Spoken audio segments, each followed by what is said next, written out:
we could lose 1/3 of our global freshwater resources permanently. On World Water Day, we urge people everywhere not to take for granted this hidden source of precious freshwater.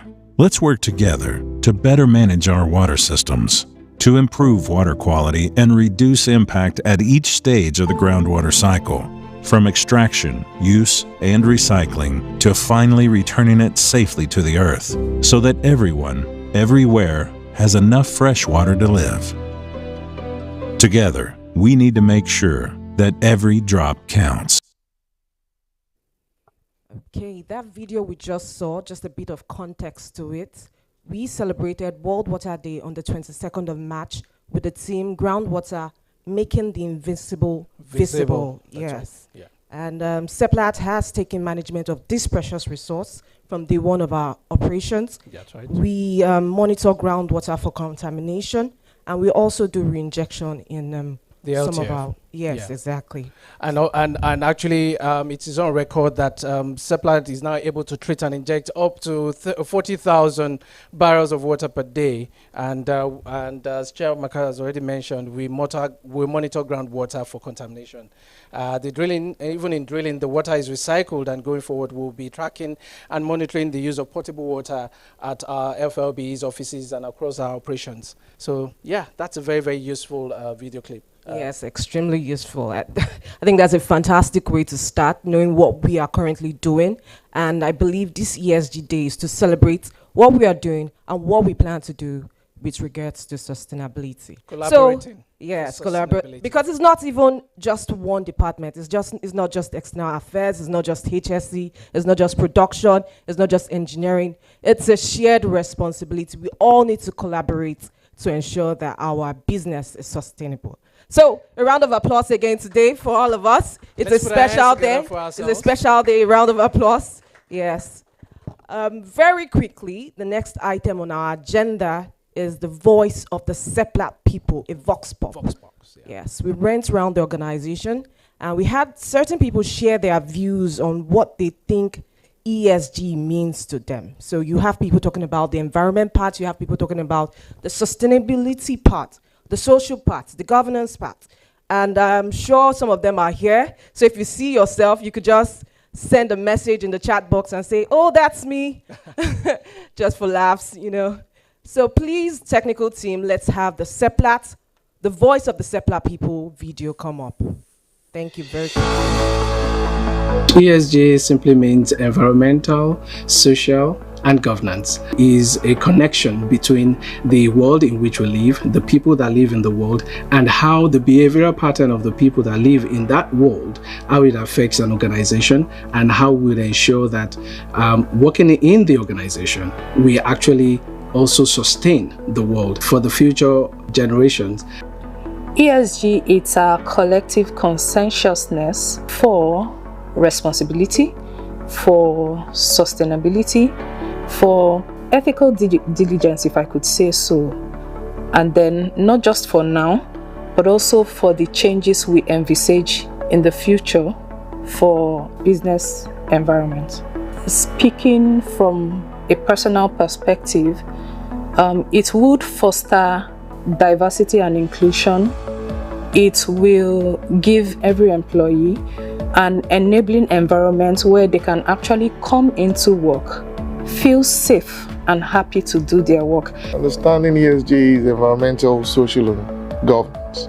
For us in the oil and gas space, it typically underscores that commitment to ensuring safety in environmentally aware manner and socially aware, as well as compliant to establish regulations around well practice.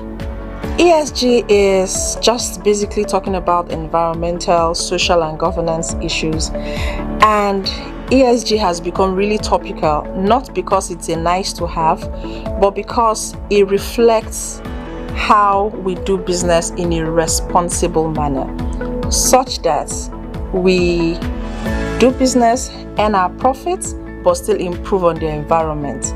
Not just the environment, but the social aspects of the ESG, which is the you and I, the people who run the business, who make the business go round. As a company, a good ESG performance ensures that we have freedom to operate because we've earned the trust of community stakeholders. Also, it is an excellent ESG performance that ensures a conducive working environment with positive morale. Diversity and inclusion are the hallmark of good ESG performance. When a company has good ESG performance, it makes people or the public believe in the company. So you have banks that are willing to invest in this company. You have people in the public ready to buy the shares of this company, invest in the future of this company. And in those ways, you make everybody happy. As a business, you are happy. Your employees, your stakeholders are happy as well. And your communities, everybody is happy with the business. If you look at ESG, it's about organizations' ability to create value, sustain that value over a long time. And then while you are doing that, you are managing the risk and the opportunity that you gain from the environment. That's, in a nutshell, what ESG is. ESG is a holistic concept about organizations' ability to create and sustain long-term values in a rapidly changing world and managing the risk and opportunities associated with these changes. Sustainability is the ability of the business to create a long-term value by operating responsibly. Sustainability also means meeting our own need without compromising the ability of the future generation to meet their own needs. Sustainability also improves the quality of our lives, protect our ecosystem, and preserve the natural resources for the future generation.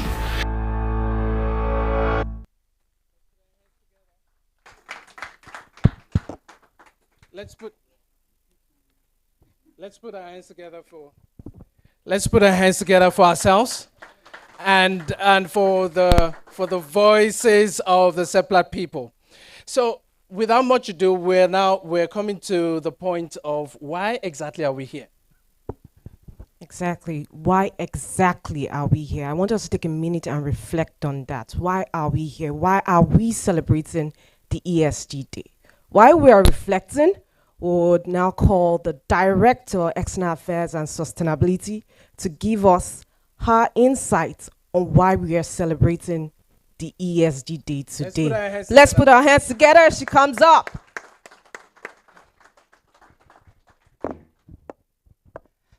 Thank you very, very much, Debo and Chiamaka, and everybody that is here.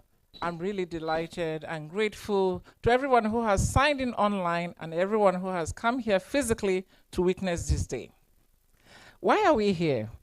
As you can see from that video, the reason is obvious. We're here for the importance that we attach as a company to ESG and the importance we attach to everyone being part and parcel of enabling the company achieve its objectives and commitments on ESG. But I do also like what one of the staff said, it's for you and I. So if we achieve ESG, it's actually for the improvement of us as employees, us as human beings, us as business, who oil the engine of the business. So why are we here today? We've dedicated today, March 30th, as the ESG Day for the company. And this is the very first. The very, very first. I'm very, very excited to state that everyone who was asked to be a part of it was very, very willing and very delighted. To that I say thank you. And when I say everyone, I mean all staff. All staff, because those who have died online, they've been looking at the screensavers we've been sending and making comments. They've been asking questions about this day. And those we have said to them, please perform a role for this day. They have been willing. They've had sessions, practice sessions, discussion sessions to make sure they give us their best.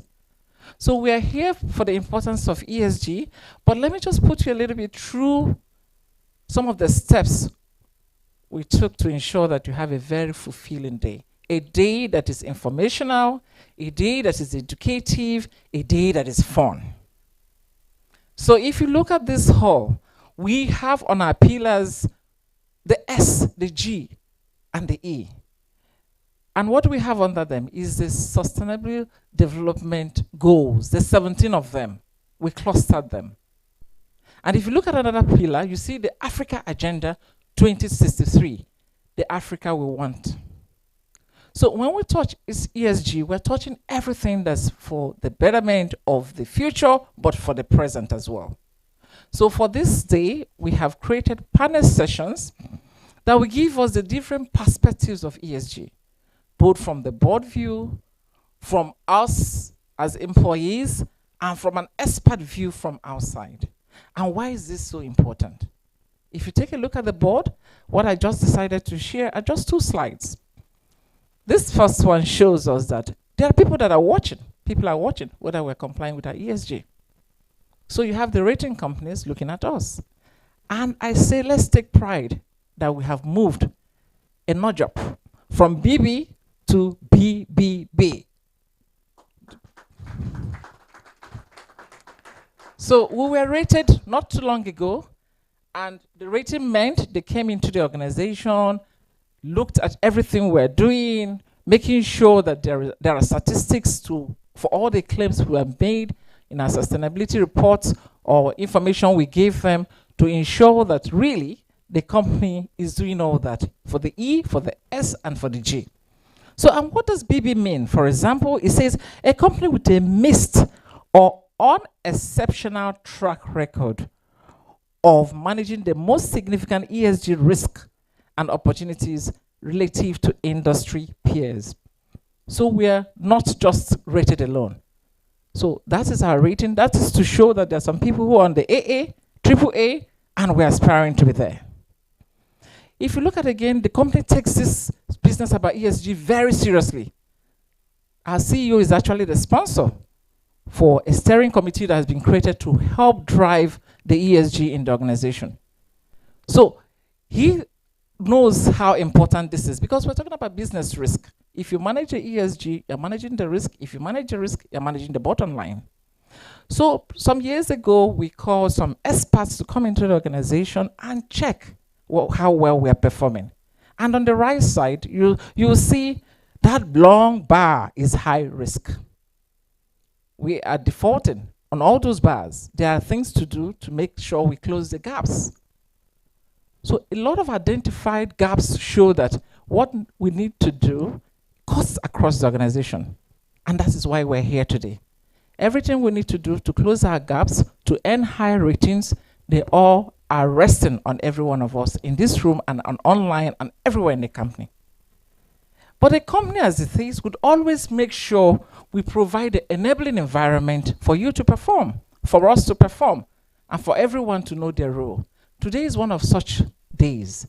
We create an opportunity for you to know their role, to ask questions, to get a deeper understanding of what we need to do to improve our rating and to sustain our rating. So let us look at the ESG management enablers at Seplat Energy.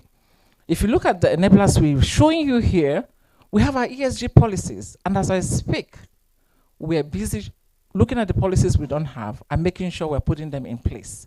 So going forward, you're going to be seeing a number of new policies coming and ensuring that everybody is compliant and happy to be part of it.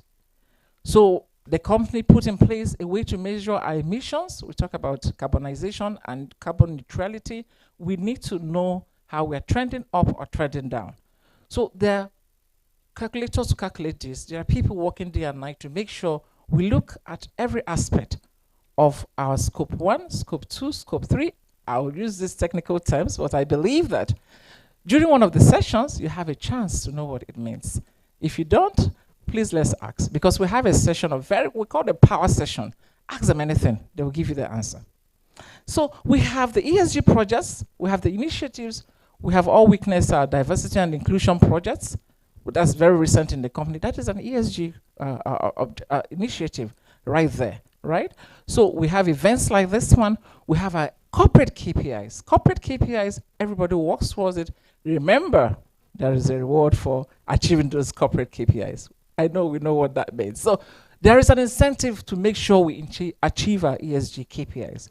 Then, of course, there's the ESG stakeholder, and the stakeholder is populated by people who are very at the point of the business where they can take accountability when we fail for our ESG. And the chairman of that stakeholder is heading one of the sessions today. I'm sure he will share a little bit more on what the ESG stakeholder has been doing so far.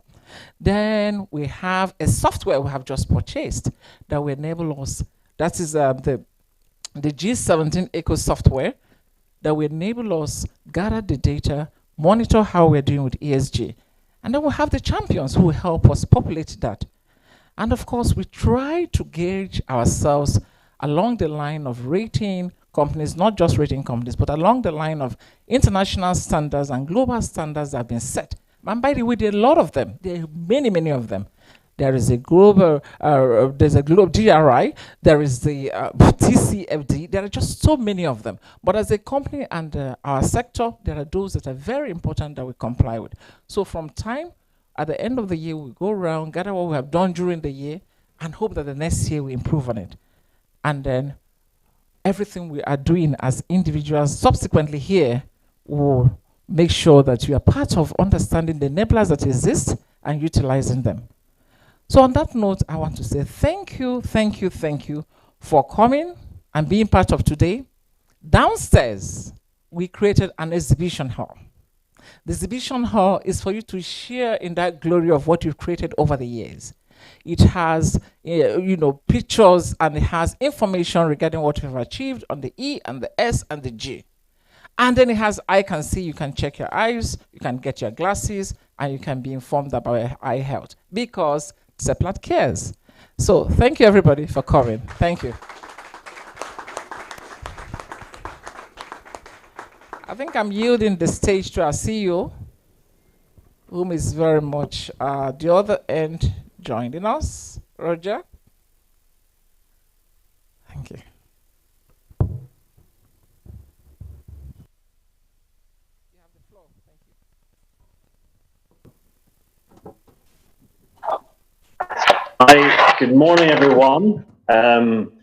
Unfortunately, the host wasn't allowing me to unmute, so I think we're being centrally controlled here. But morning, everyone. This is a great initiative to kick off today with. So I'm delighted to be able to speak up front. Before I get going, actually, what I would say is looking around the room, I think it's fantastic, all the colors and all the, people are dressed up. A lot of green out there I can see.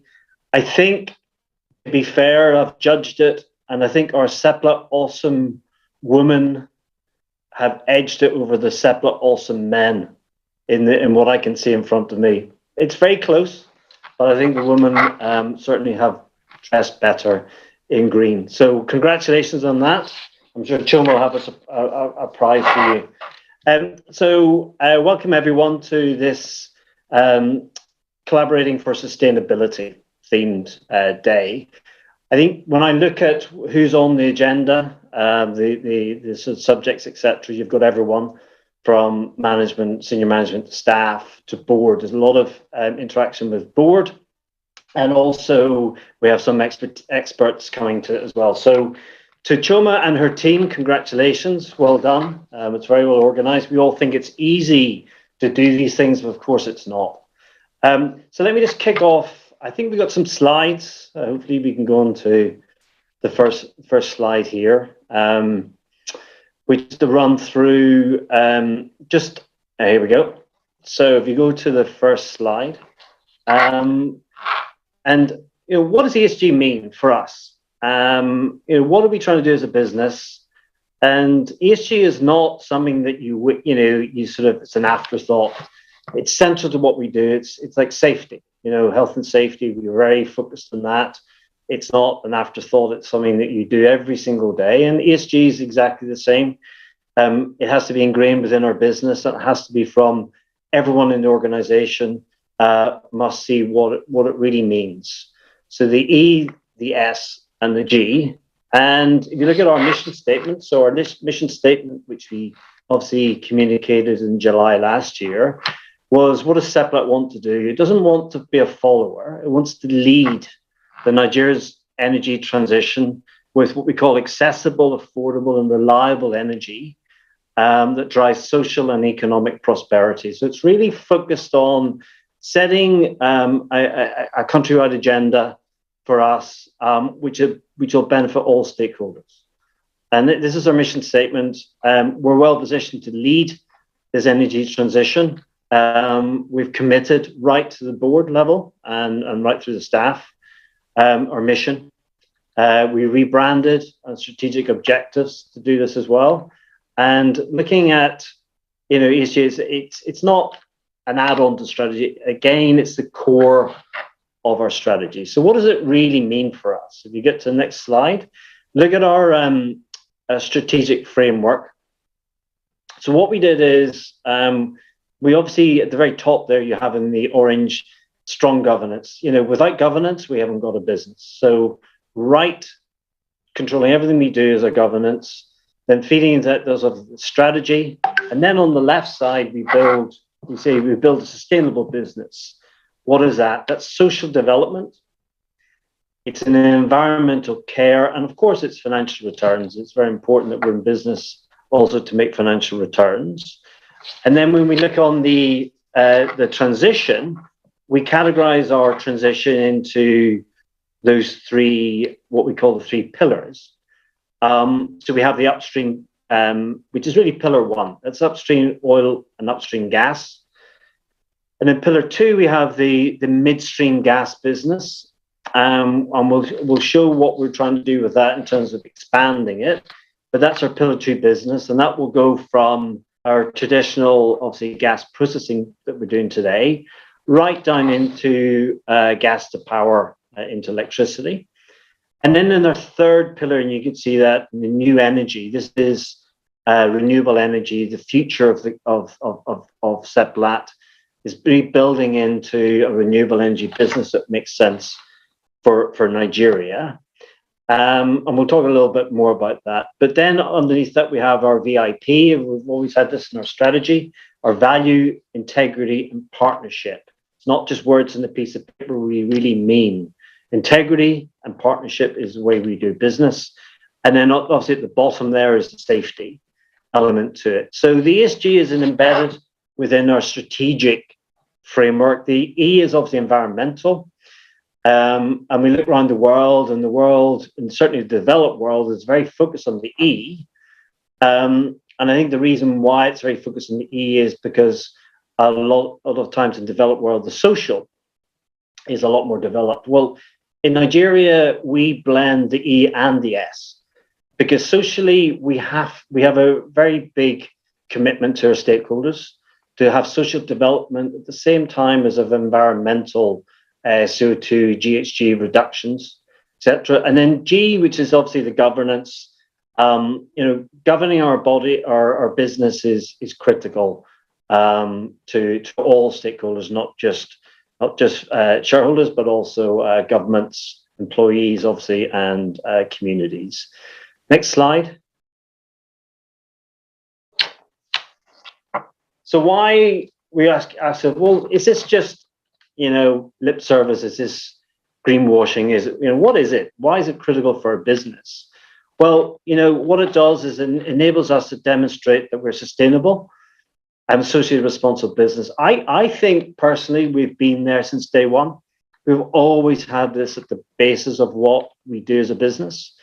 But it's very important to measure it properly, to set targets, and to deliver on those targets. So it's about communicating it to the external world of what we're doing, and why we're doing it, and how it's sustainable in the future. And if you look there, Choma ran through it, but we have these MSCI and Sustainalytics do rate us. We never looked at this before, and when we first looked at this, I think we're all pleasantly surprised where we actually peered against our peers. So we're 31 out of 171 E&P companies rated on Sustainalytics. And again, we'll get better at that. And obviously MSCI, we are triple B and everything else. And again, I think we can get better at that. So it really, what does it do? It drives down costs, reduces regulatory and legal interventions, and engenders government support. So there are a lot of benefits to our business. But what we really want to do through this day is you as the staff, management, whatever you are in the business, even the board, is to fully understand it, right? Understand what it means for us, understand what it means for the external world, and see directionally where we're going with it. And then we're not going to get there without your buy-in and without your delivery. So let's go on to the final slide, because I don't want to take up our final 2 slides. I don't want to take up too much time. We've got a fun day ahead with fastest fingers and you name it. So let's run through the 5 main areas here of the Seplat strategy. Okay, so one is number 1 there, energy access. Nigeria needs affordable, reliable energy and access to the wider population, particularly with Nigeria and it's growing so fast. Affordable energy is critical to its future. And what we want to do on that upstream pillar 1 business is reduce our CO2 footprint, or GHG, looking at less energy, GHG emissions for energy intensity. Second one there is just transition, and we keep hearing that. What does that mean? Well, what it means is there can't be a one-size-fits-all around the globe. We have to be allowed to develop in Nigeria, and we are addressing the E, which is the environmental reduction impact. But at the same time, we have to grow, and we have to deliver energy to a wider population. So what the just transition means is that we have to be fair and allow Nigeria to grow. And that's what we're trying to do here. But what our business at the minute, of course, is displacing diesel, and that has a CO2 reduction. So we are winning on the E side. Third one there is renewables. And of course, there's abundant renewables in country, solar probably being the biggest. And again, we want to look into that in a new energy business and look at the right solar opportunities for us, maybe alongside gas to power as well. And that's being worked through on that pillar. The fourth one here is obviously Nigeria's signed up to the Paris Accord, and therefore looking at the emissions reductions around that. And predominantly that big one for us is the Flares Out program that we're flaring out by 2024 in our business. And the fifth one here is around our gas business going into LPG and ultimately CNG, and potentially LNG into it as well. And it's really about LPG then is obviously displaces firewood for cooking, and therefore has a benefit of health benefits, but also avoids deforestation. So if you go into the last slide, so I can just conclude. Okay, so message 1, it's here to stay, ESG. It's not an add-on. It's not a in vogue thing. It's here for the future. Okay, and it's essentially core to our business. We have to incorporate within all parts of our business, so we ensure that we deliver on a very collaborative way along our business objectives. And in terms of this collaboration, you can see there 4 key initiatives there, which is the ESG baseline, and again that will be explained later today. Targets, how do we capture it properly in the various softwares, and then what regulatory bodies do we report to? We are trying to build a business for the future, and if you look put simply, I mean, I looked at some of these numbers yesterday. So Lagos is the 12th largest city in the world today. I think by 2050 it'd be the 3rd largest city in the world, and they're predicting by the end of by 2100, we are going to see Lagos being the largest city in the world, and it's predicted to be a population bigger than the whole of the UK. I think it's about 89 million people. So think about that: 15 million people today in Lagos, and going up to 90 million people by the end of this century. We've got to be sustainable. We've got to be, there's going to be a lot more people coming, and we've got to be able to deliver on our ESG promises. And that's why the company you're working for, Seplat, is absolutely driving this forward for the greater good of Nigeria.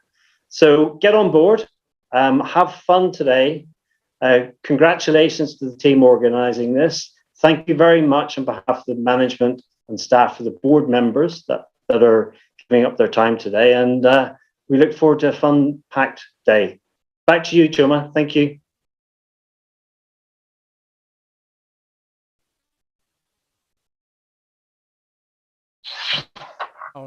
To build momentum for today's activity, we have a lot of packed activity. We're going to be moving, because of time, to the next segment of today's event. And that has to do with the ESG Power Session. Of course, as you can see, we have some members of our leadership team, both seated physically here in the auditorium, and we also have virtually. And but by the way, just to point out that we're going to have polls. Poll questions are going to be posed to each and every one of us at some point during the panel session, but and that would happen during the panel whilst the panel session is going on. So, Chiamaka, you want to introduce the ESG Steer co-chairman?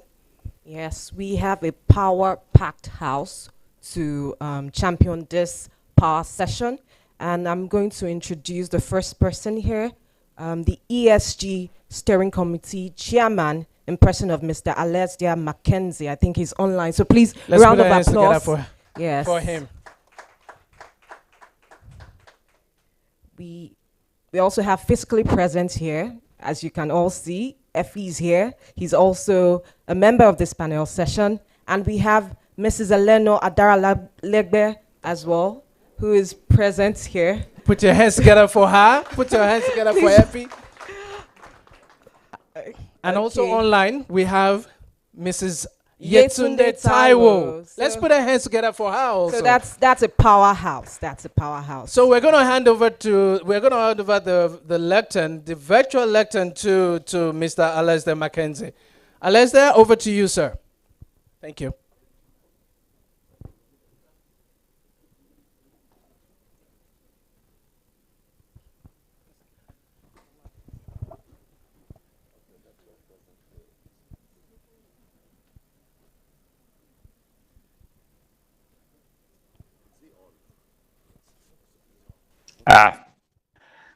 Thanks very much. Can everybody hear me now?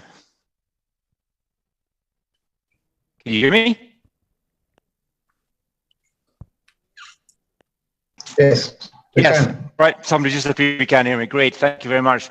Well, thank you very much for the introduction, and thank you to Roger for those opening remarks. I think we've actually got a poll running, so hopefully at the end of it, or the session, we'll get a sense of the feedback from that poll and what people's knowledge and views are on what we're doing so far.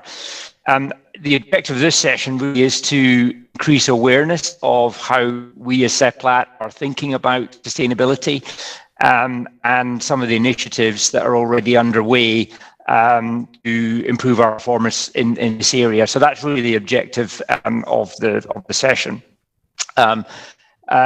Before we go into the panel discussion, what I'd like to do is to get Eleanor and Yetunde and Effie to talk about some of those specific things that are going on and put some context around those. Maybe it's useful to start with just winding back to the strategy, which Roger touched upon already in his opening remarks, which I think sets the scene for how we get to today. So last year we rolled out the new strategy, we changed the name of the company, and we rebranded, and then that was really all happening last year. So winding forward to this year, it's very much about putting all of that into practice. And one thing we did with the strategy, and you've heard several people talk about this, is we made a very conscious decision to put sustainability at the heart of the strategy. And we're going to get more into what does that mean. And there's a panel session after this one where I think there'll be quite a lot talked about that. Maybe just to give you a couple of things to keep in our minds as we go through this session. One of the big drivers for putting sustainability at the heart of the business is recognizing that we have multiple stakeholders in our business. Yes, there's shareholders, but there's staff, there's communities, there's government, there's the environment.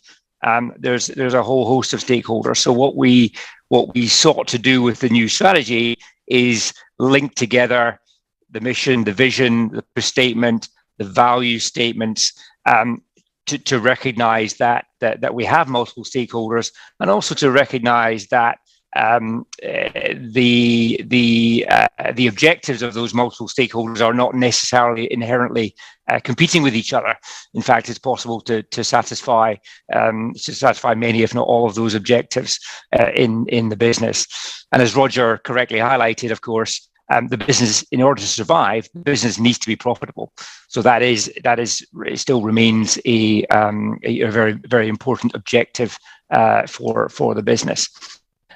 So I suppose that's a bit about the importance of sustainability to the strategy. It's important to recognize that sustainability is not just the environment. Quite often it gets linked with just the S, but of course there is the E. There is of course the S and the G as well. And again, we're going to talk a little bit more about that today. And that recognizes that we, as a business, we are not only we have an impact on all of our stakeholders. We have an impact on people. We have an impact on the environment with our business, but we also rely on natural resource, in particular in our Pillar 1 business, where we're an extractive industry at the end of the day, and we rely on people. All of the staff, all of us here today, are an input to our business, and our business depends upon that. So these are some of the ideas behind why sustainability is at the heart of the business. And again, I think this will get discussed in more detail in the next panel. The next thing I think to think about is, well, how are we implementing that in Seplat? Now, the reality is it's something that cuts right through our business. It's everywhere you look, and it's important that we are therefore we are joined up across our business. Whether that's through our operations, through our supply chain, through HR, through diversity and inclusion.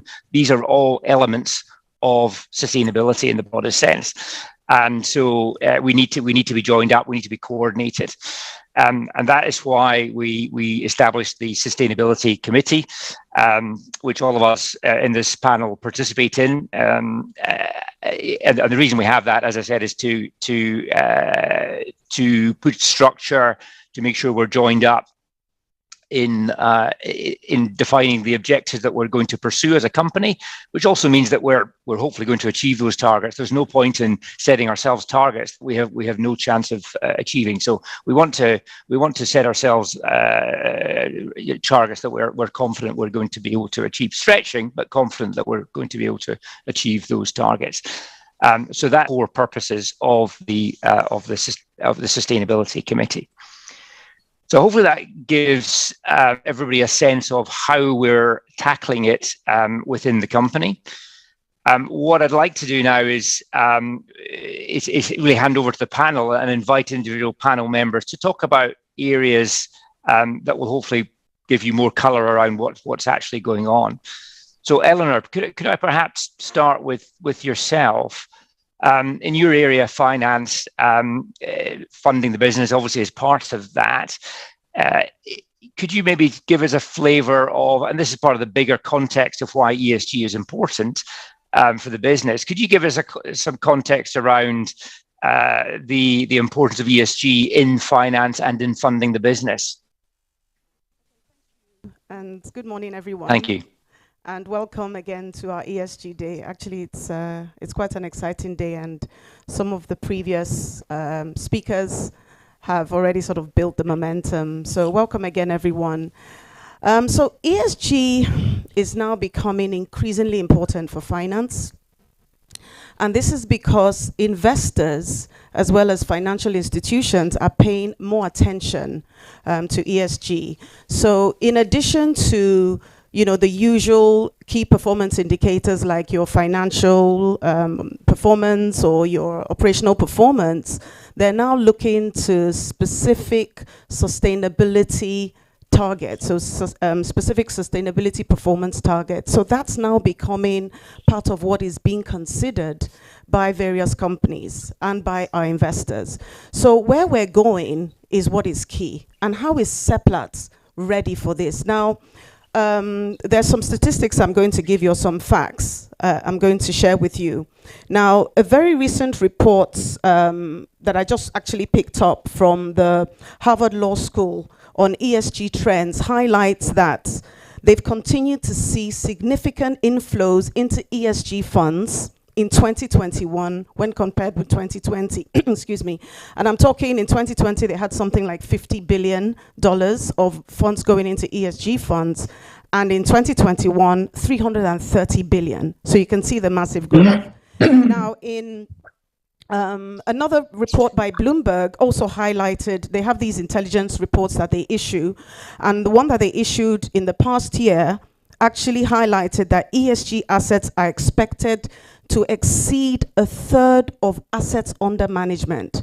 So, within, I think they said within about 3 years, they expect that ESG assets, so companies that have ESG assets, will be contributing more than a third of the total global assets under management. So that already gives you a sense of where the world is going. And what's so important is that it's the investors that are actually demanding this.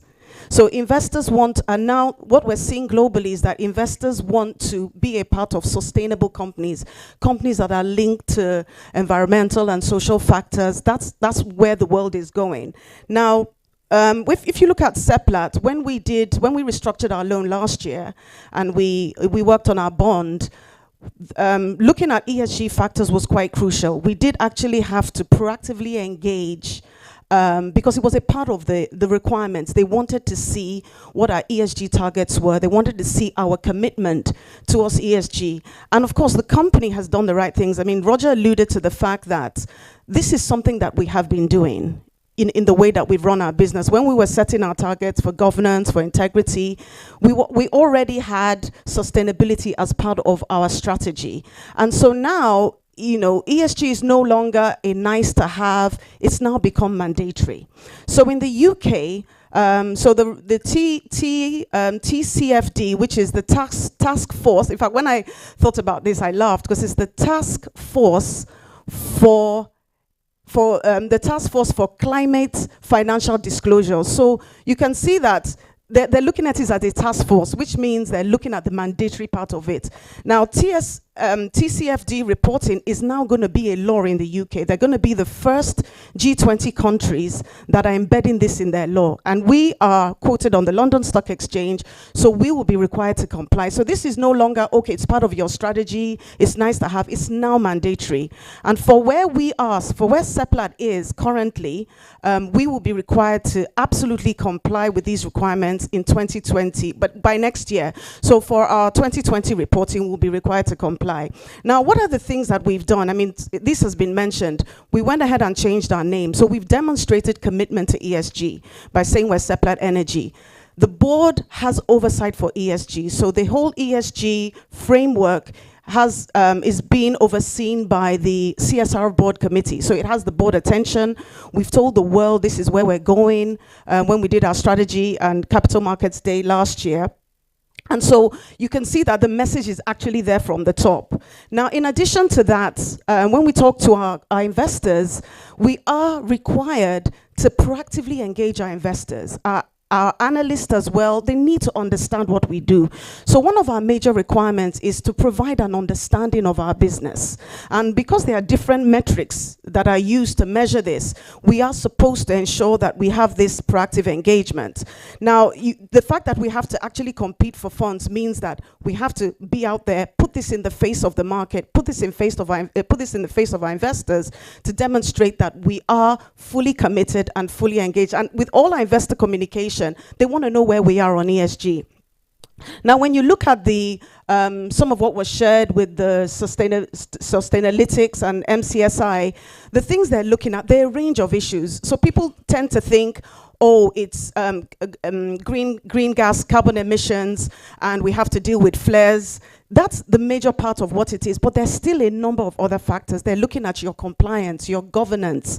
You know, somebody talked about inclusion and diversity, your human capital, your occupational health and safety. All of these factors are all the various issues that are being considered in rating us as a company when they're thinking about, you know, our measurements. So when the banks and the fund holders want to hear about us, it's not just, yes, there's a focus on reducing gas emissions, but they also want to see the range of other issues which are also included in the rating. And in addition to, you know, the points that were made earlier around what these rating agencies are looking for, they're also comparing us with our peers in the industry. They're looking to see how there's a change or an improvement in our rating. So they're looking at the momentum. Are we doing better? They're comparing us with our previous period. They're comparing us with our peers. So what's our role? What's really our role? Now in 2022, when we're planning, or in 2021, when we're planning for 2022, we've devoted a significant amount of capital expenditure towards eliminating gas flaring. So this is no longer, okay, we couldn't do it, there was a contracting delay. This is serious. Because now we've set these targets, we've told the market about these targets, we've told our fund managers about the targets, we've told our owners about the targets, so we have to deliver. So when I was thinking about this, I said, okay, what are the top 3 things that we should all go away with? Number 1, deliver. Number 2, deliver. Number 3, deliver. That's what it is. When you think about how are we all supposed to be involved and engaged, that's what it is. In each of the different aspects of our business, it's not just the operations, it's every supporting angle. It's human resources, it's finance, it's supply chain, it's the community, the people who are managing community security. So everyone, and that's why when people say it's all of our responsibility, that's what we're talking about. So the contribution from everyone is what then gets to the bottom line. And then companies that demonstrate high ESG performance are the ones that ultimately have top performance. So maybe I'll just pause there, and happy to take questions. I see Effie smiling, so I think he's ready to pick up from there. Thank you, Alistair. Thanks very much, Eleanor. Thank you, Ella. I think that's very helpful. That's given us a great flavour for the role of ESG with our equity investors and in raising finance for the business. And also you've covered off the Sustainalytics type of analyst report where they're reviewing on an ongoing basis and rating us as a company versus our peers. So thank you very much for that. Yetunde, could I maybe turn to you now? Could we talk about, as we have been doing recently in the committee, about what are the major impacts of our business, and what is the biggest impact of our business on the environment, and what are our plans in that space? Thank you.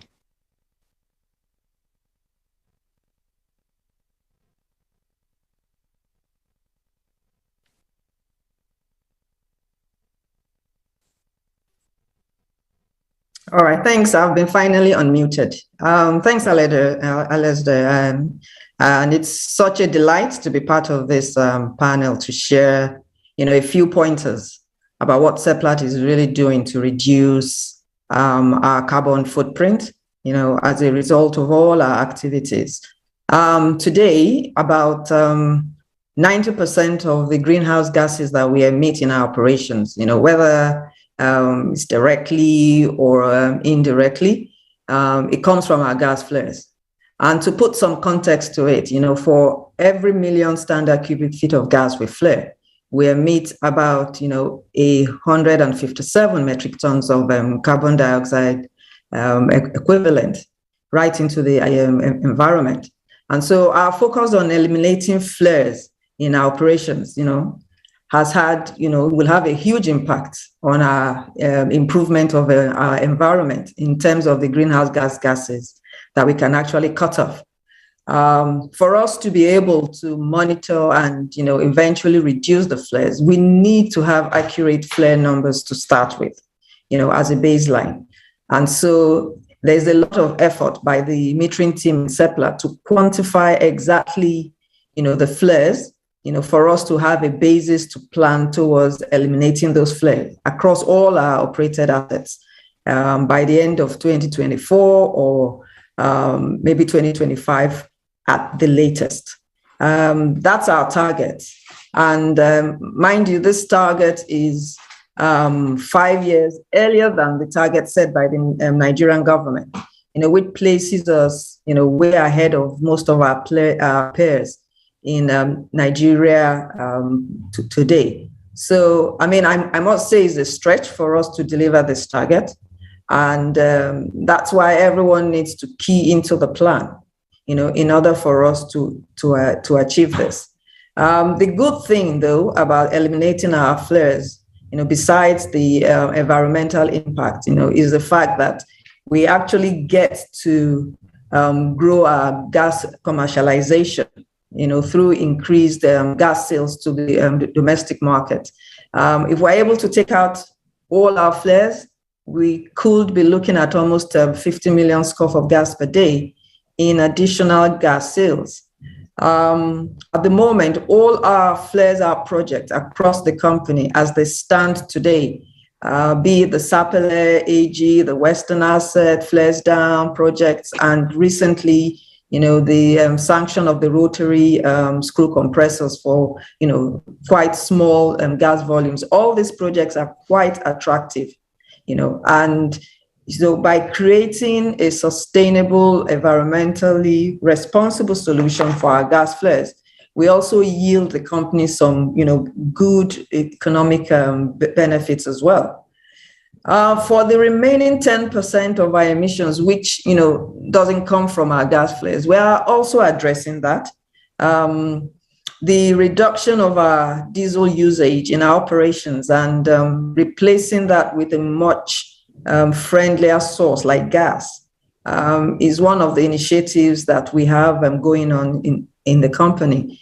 We've completed an audit of all our energy consumption sites in the fields, and the intention is for us to, reduce the current hydrocarbon use and replace it with either solar in some cases and gas in some other cases. The overall impact of this in the whole GHG scheme of things may not be that much. I did say that it's just about 10% of our emissions, but it helps drive the thinking and the overall mindset that, that's the direction the company is going towards a decarbonization future, and for everyone to be part of that agenda. I mean, we all know that now with the rising cost of diesel in the market, and there not being any clear line of sight to it going down, it surely gives us a strong business case as well to move to a more environmentally acceptable and cheaper energy source in all our operations. For the role of technology in all this, we do recognize that not all the flares can be taken out with conventional solutions. So like the compression projects that we are currently going on in the company, but we do rely on new technology to help us achieve a time in future where our flares are totally out. There are a few of those we are considering, especially for stranded flares, for lack of a better word to use. And these are areas where commerciality cannot be established because of either the quantity or the remoteness of the flares. So incineration is a new one that we are exploring on the technology front. And we are quite hopeful that something positive will actually come out of that new technology. I'll stop here because I believe I may have exhausted my time, but I'm open for questions or more clarification if there's any. Yetunde, thank you very much indeed for that. I think you've covered very well what we're doing to reduce our GHG emissions. You touched briefly on reporting, obviously, and as Eleanor was saying at the start, in the UK, for example, as in other jurisdictions, reporting is crucial, and we're obliged to report our emissions data from this year in the UK. So that's an important linkage between what's actually happening in the business and how that gets reported and then gets seen by the external world. Effie, if I could just turn to you. You've been champing at the bit there to get into the conversation. Much of the international focus, particularly, is around E and energy transition, and as I said at the start, there's often almost a one-to-one relationship in some people's minds with sustainability and the E. But of course, it's much broader than that, and we often talk about in our business how S is equally, if not more important for us as a business. And then, of course, there's the G as well. Would you mind giving us your perspective on those two aspects? All right, thank you very much, Alistair. So just to echo everyone's earlier comment, good afternoon. Is it afternoon yet? Okay, good afternoon, everyone. Hello, good afternoon. Yeah. So first again, just to say a big thank you to everyone who's pulled this together. Dr. C, team, I know you've been quite instrumental in driving this, but the steering committee, you heard the focus of this from the board, and Roger's also giving a bit of a context why. Someone said, why are we here today? I'm sure for a lot of people, the question will be, what does this really mean? And what does it mean for me? So I'm going to be a bit more practical and more down to the basics around ESG, just to give a bit of context. My role is operations, and I've lived this for the past 32 years. So this business is about producing oil and gas.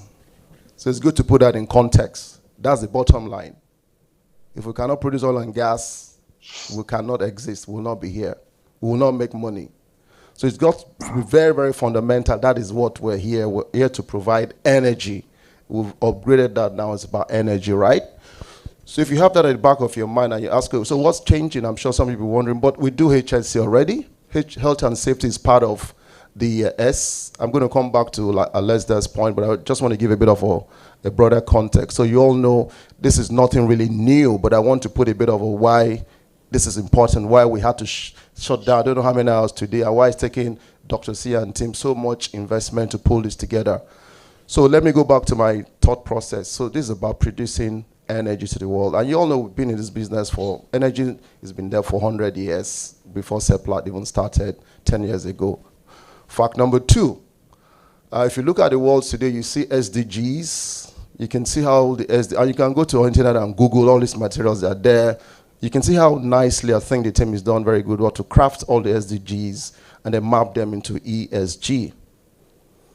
And then you take the environment part, right? We've always been worried about the environment. True or false? So we design things from the scratch, taking cognizance about environmental requirements, right? You look at the S. This industry is one of the biggest employer of labor. We employ all of you, we pay you so much money that every other industry tends to jealous all of you here, right? Us. And then the governance part, we talked about all the, we have like 50 policies in this company, whether it's conflict of interest, gift and hospitality, all that bit about governance, strong board. We've got all kinds of governance everywhere. So you should be wondering, so what is new? What's the big deal? Why do we have to set aside this? It's good to be really practical about what and how. Your takeaway here is how are you going to support the direction? Because like you heard, I like that theme, is collaborating for sustainability. So this is a cross-business, cross-functional, societal challenge. The fact that Dr. C is driving sustainability doesn't because we decided to house it there as custodian, right? But the responsibility and accountability for us to achieve all what you've heard about is pretty much our collective responsibility, whether you see in SCM, HR. So that's the first context. So second context, so what is changing, right? So when I started my career, 30 years ago, we drill wells, we flare gas, it's okay. What was important is hit the numbers. So when we have market calls, all investors want is about how much have you made? What do I get in terms of total shareholder return, in terms of share price appreciation, in terms of dividend, in terms of giving cash back? But what's changing now is the world is saying, sorry, We're not going to be assessing you based on how much cash you give us, right? You cannot make that money and destroy the environment. So when we go to our fields today and you look at Oben, you see the massive flare happening there. Go to Sapele. That's a stark reminder to say the world is saying this is no longer acceptable. As just a small example, it's not just about flares, you know. There's the methane emission, there's fugitive emission. There's so much. So what's changing now is the world is saying, sorry, you can deliver $1 billion cash flow profit, but if you're destroying the environment and you're not taking this issue around sustainability, net zero, low carbon intensity, whatever critical, then we will not invest from you and we'll take money out of you. And that's why you saw a lot of capital shifting out of fossil fuel business in the past few years.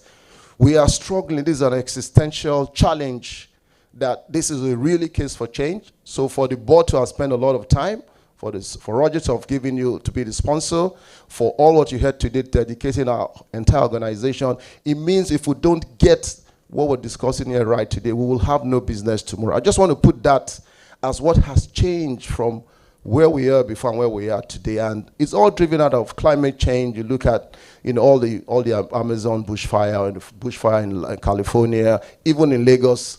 A few weeks back, they said it's so hot. We should be having Harmattan in December. We're in summer in December. So there's a whole lot of challenge and a lot of change, and the society is saying we will not accept this. So I just want to put that bit as a pragmatic part to say, yes, colleagues, you're doing a lot already. If you look at our social space, for the past 10 years, Seplat has been really, really impactful in society, whether I can see program we're driving down under CSR or safe motherhood or the investment in education, health. There's so much we're doing already. So it's good to put that in context to say, look, we're doing a lot of what we're talking about here today about ESG, but it's about taking it to the next level if we really want to remain in business and what the world is asking for. So we leave a future for our grandchildren and great-great-grandchildren that is not above 2 degrees Celsius. So that's a bit of a practical, pragmatic point. So let me come back to the point Leslie mentioned. So on the social side, to put a bit of data, just to follow on Eleanor's, finance people like to put numbers, so I'll just make it very high level. We're 206 million people today. We're heading towards 400 million people by 2040 or 50. It depends on whether we keep making babies at this rate or not.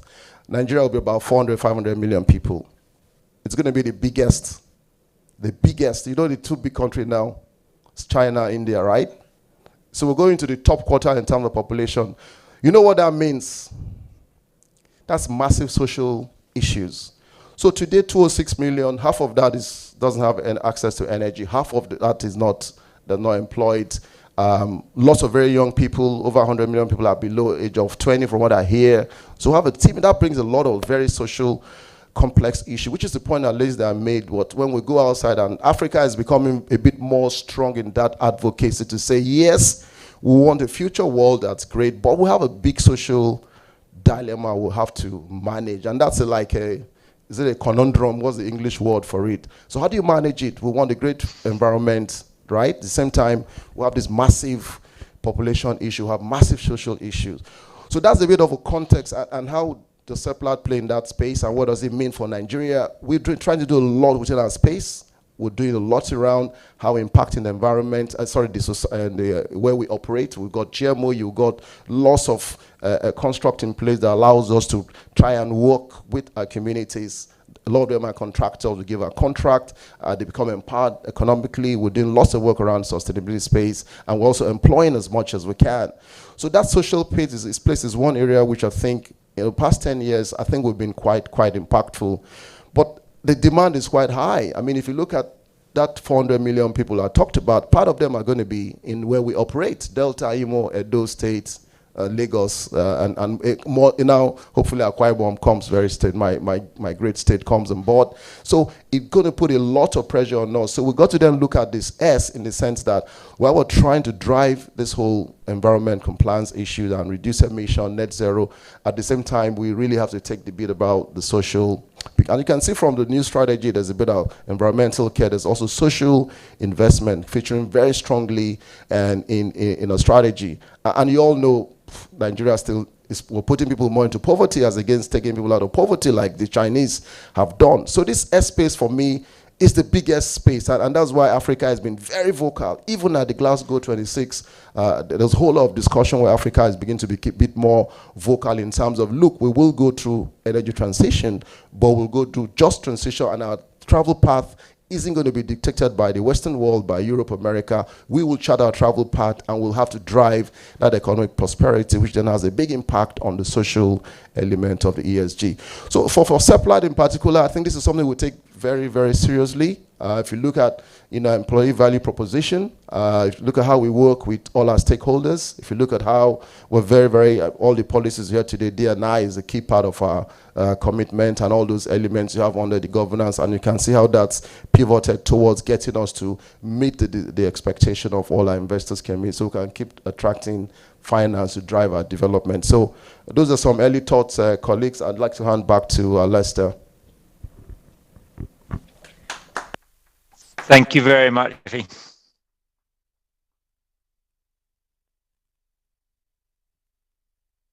Thank you, Effie. Thanks very much. And thanks for that historical perspective. I think that was very useful. Actually, it does link back to some of the thoughts we were talking about earlier on.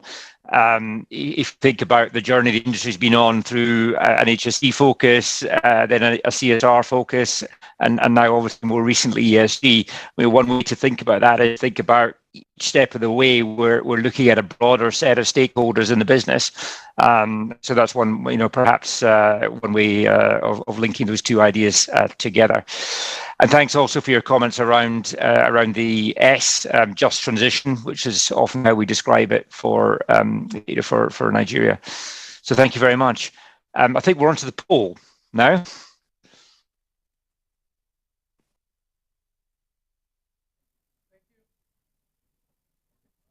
Debo, do you want to pick up from here? Sure. Thank you very much, Alasdair. Let's put our hands together for Alasdair, for Effie, for Eleno, and also for Yetunde. So do we have the poll up now? And whilst we're waiting for the poll, Chiamaka. Okay, so we have the poll. So we ran a poll during the panel session, and we want to see our response. So the first question we have here: what is your level of understanding of ESG? That's right. Yes. So 80% are saying, I have some basic knowledge. That's right. It's increasing, and it's increasing. It's gone, wow, okay. So the second question says, what aspect of ESG is most visible in Seplat at the moment? And environmental issues seems to be taking the lead right now. You also have social issues that Effie has mentioned. You have governance issues. It's still environmental issues leading. It's really great that everyone thinks that ESG is actually an issue in Seplat, and it's something we're considering. So, yes, it's a good one. Yeah, you can see that the social is beginning to rise also. Okay, the third question, please, technical team, take it down so we can quickly run through it. The third question we have here: what do you think presents the biggest challenge for Seplat's energy transition agenda? And 83%. Yes, are saying meeting our decarbonization flares our target in 2024. That's 2024, yes. And 23% are saying building a formidable and viable renewable energy business. I assume that's a business. The fourth question we have here: can you identify some of the enablers for ESG management in Seplat? So we had a couple of them. And I think your response should be a mix of all of them, of the enablers. So we have GHG emissions calculator. The second one, sustainability software, energy transition modular, ESG Steering Committee, ESG Champion, and you have a combination of A, B, C, D, taking 53% right now. So a lot of people believe that the emissions calculation is very important. So the software. Okay. Yes, and so quickly run down to the fifth question just to finalize and end this. ESG is primarily to satisfy banks and investors only. Beautiful. 81% disagree. So ESG, and I think that's a good place to clap for ourselves. Yeah. So essentially, we all adept, and we all know that ESG is not what we do; it's who we are and what we are becoming better at doing. Yeah. Excellent. So we've been asked to stop the poll here. So we do not take too much of time. Exactly. But we thank you all for participating. I think it's also a good a good opportunity to put our hands together for those that participated once more. Yes. And also to put our hands together for our panelists. Yeah. Okay. Okay. So in the interest of time, we're gonna I'm being told that we might take some more questions, but right now we need to take the message from the chairman in person of Dr. ABC Ojiako. Greetings, everyone. It's my pleasure and honor to welcome you to today's event, the celebration of ESG Day in Seplat Energy PLC. Always my delight to interact with you, and this occasion is a very special one. And the theme of today is collaborating for sustainability. Frankly, in Seplat, we have been at the forefront of making sure that every business we do, everything we do endures. And that is why we have all embraced the ESG and sustainability narrative as the real instrument for driving and determining business growth. You will agree with me that the reason why we changed our name from Seplat Petroleum to Seplat Energy PLC is because in Seplat we always are leaders when it comes to making sure that we adapt to the changes that goes with businesses. That is why in the business environment where we operate, ESG, environment, social and governance have continuously been the real drivers of businesses. In Seplat, right from the beginning, we took environmental stewardship as a cardinal point in our business to make sure that we do not leave our environment worse than we've ever met it. In terms of socials, we have taken a very bold step in making sure that in our company, every stakeholder, be it our employees, be it our communities, be it all the stakeholders we interact with, make sure that we do business and collaborate with them in a win-win manner. In terms of governance, everything that has to do with how our business is governed has been well taken care of. And that is why Seplat has become the company that has led the way in various aspects of our business. It is for this reason that this company remains the #1 and leader in aspects of business governance. But then coming back to the real impact of ESG and sustainability and the way we have used this to repurpose our company, to strengthen our vision and mission in the way we do business, Seplat has therefore remained committed to being the leaders in energy transition in Nigeria. And I'll give you some examples. Apart from the fact that we've changed our names, you have seen that we have made very bold steps in the way and manner we do business. We'll continue to play, of course, in the fossil fuel business because we believe that energy transition is really about balancing the provision of affordable and reliable energy to society with, of course, maintaining carbon neutrality. So to be able to do this, we will make sure that our carbon footprint and the carbon and greenhouse emission in the way we do business is drastically reduced. We'll also make sure, particularly in driving our midstream business, that we take energy in totality. We take energy, as we have continuously said, from gas to power, to as well as energy provision in homes. Our LPG home penetration is a cardinal point. It is one area where we take care of environment, making sure that the energy provision in the homes is done in a clean and healthier way than what it is today, using firewood. And in the process, we protect the environment, we protect our forests. Recently, Seplat has launched what we call the Tree for Life.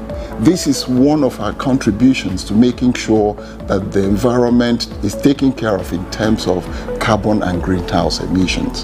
And obviously, in terms of the society we are in, we make sure that the social aspect is well taken care of. When we talk about gas to power, it is because we strongly believe that once we provide reliable and affordable energy to society, this will drive prosperity, it will fire the small and medium scale industries, there will be job creation and the rest of it. This is one strong area we like to prioritize society and socials in terms of ESG. In terms of governance, Seplat has remained a leader and will continue to be the champion of diversification, especially in gender aspects, and of course, we have also made sure that inclusiveness and making sure that every aspect of energy transition is just. And for this reason, I believe that ESG Day in Seplat will continue to reinforce what we believe in, and that is that once we want our business to be sustained and grow for a very long term, ESG will remain at the facets of every aspect of it. Thank you very much, and I wish you the very best as you conclude the celebrations of today. Thank you.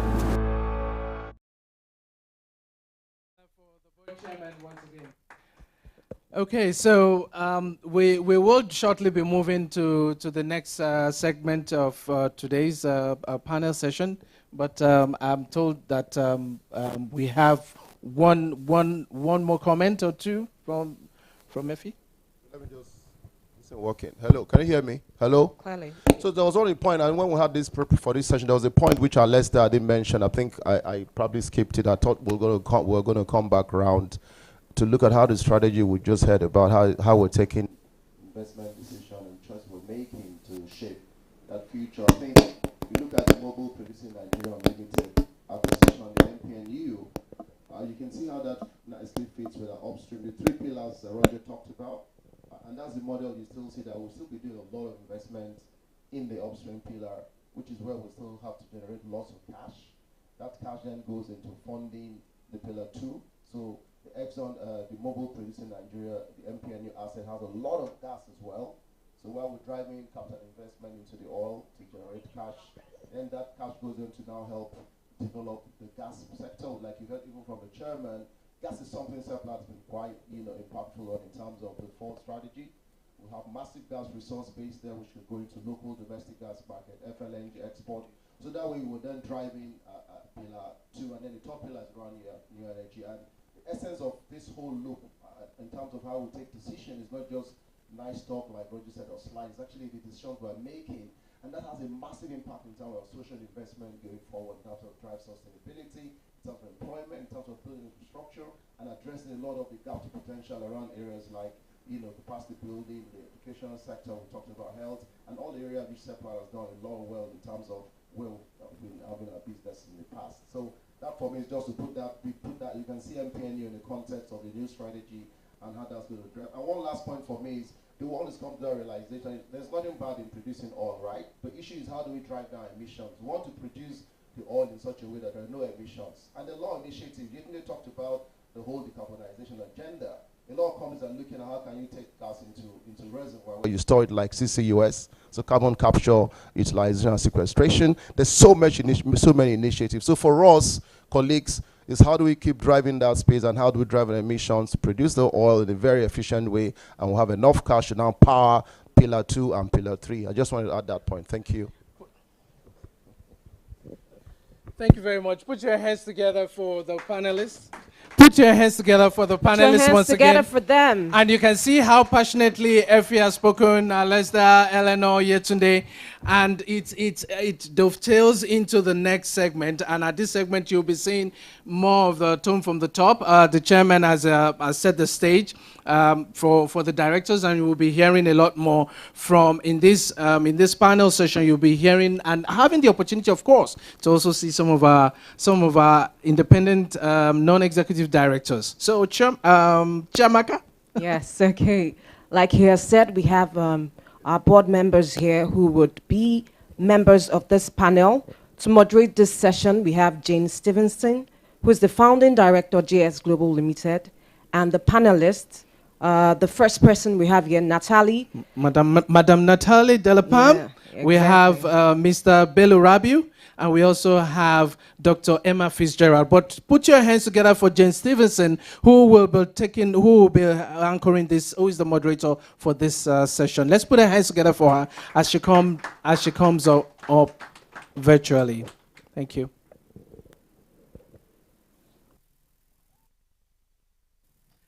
And whilst we're waiting for that, Chiamaka, quite a number of words that jump out here, and you can see them in the square boxes. The first one that jumps out to me is the word responsibility.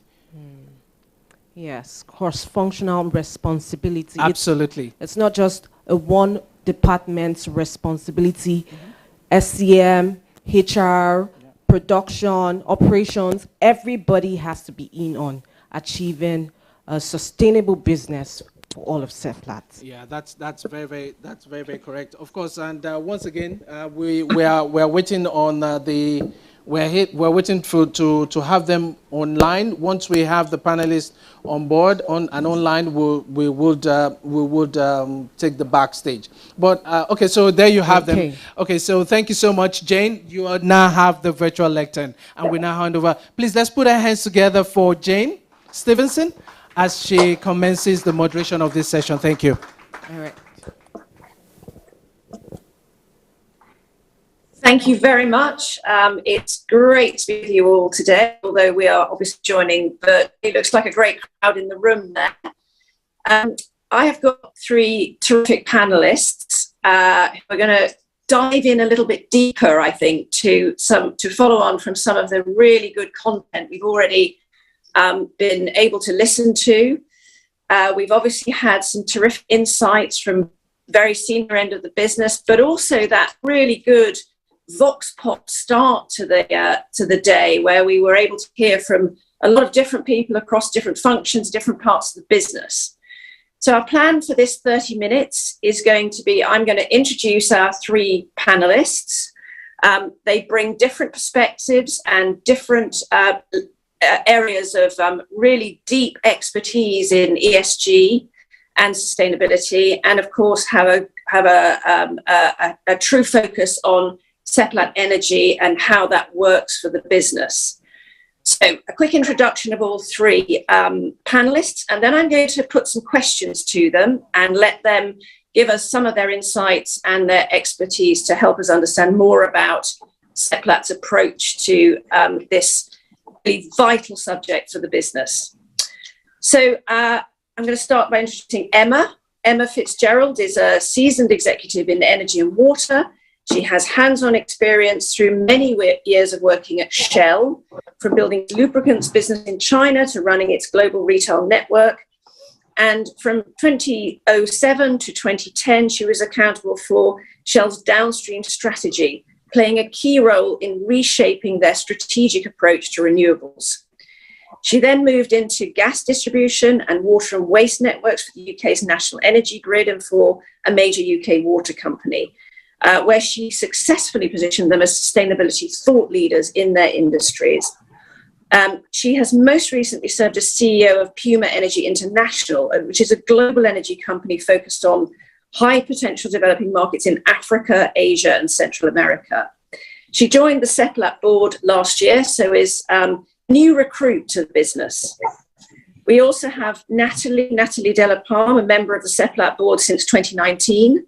She's also an independent director of the French oil and gas exploration and production company Morel et Prom, and they have very long operational experience, especially in Africa and Latin America.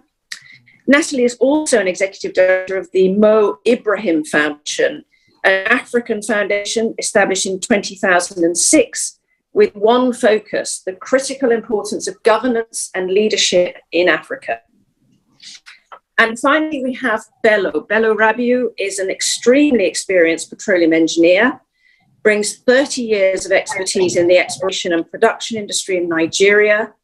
He has a master's degree in petroleum engineering from Imperial College London, but is also a graduate of the prestigious Wharton Executive Development Programme, from the University of Pennsylvania in Philadelphia in USA, and of the leading global business program from Harvard Business School. Bello is able to combine his deep understanding of technical operations with extensive commercial and fiscal knowledge and strategic insight.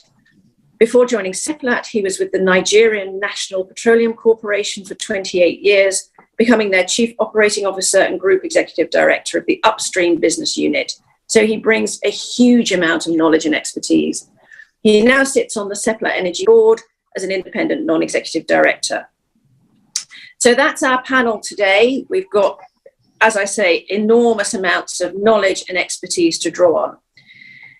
We're going to now move into some very specific questions. And I'm very conscious of the fact we've only got 30 minutes for this panel. So I'm going to ask my panelists to try and keep to giving us 5 minutes on this particular part of the session. So I'd really like to start with Emma. Emma, as the newest addition to the Seplat Energy board, we'd love to know actually what drew you into this opportunity. And from your perspective, what do you see as the really key issues we should be focusing on now?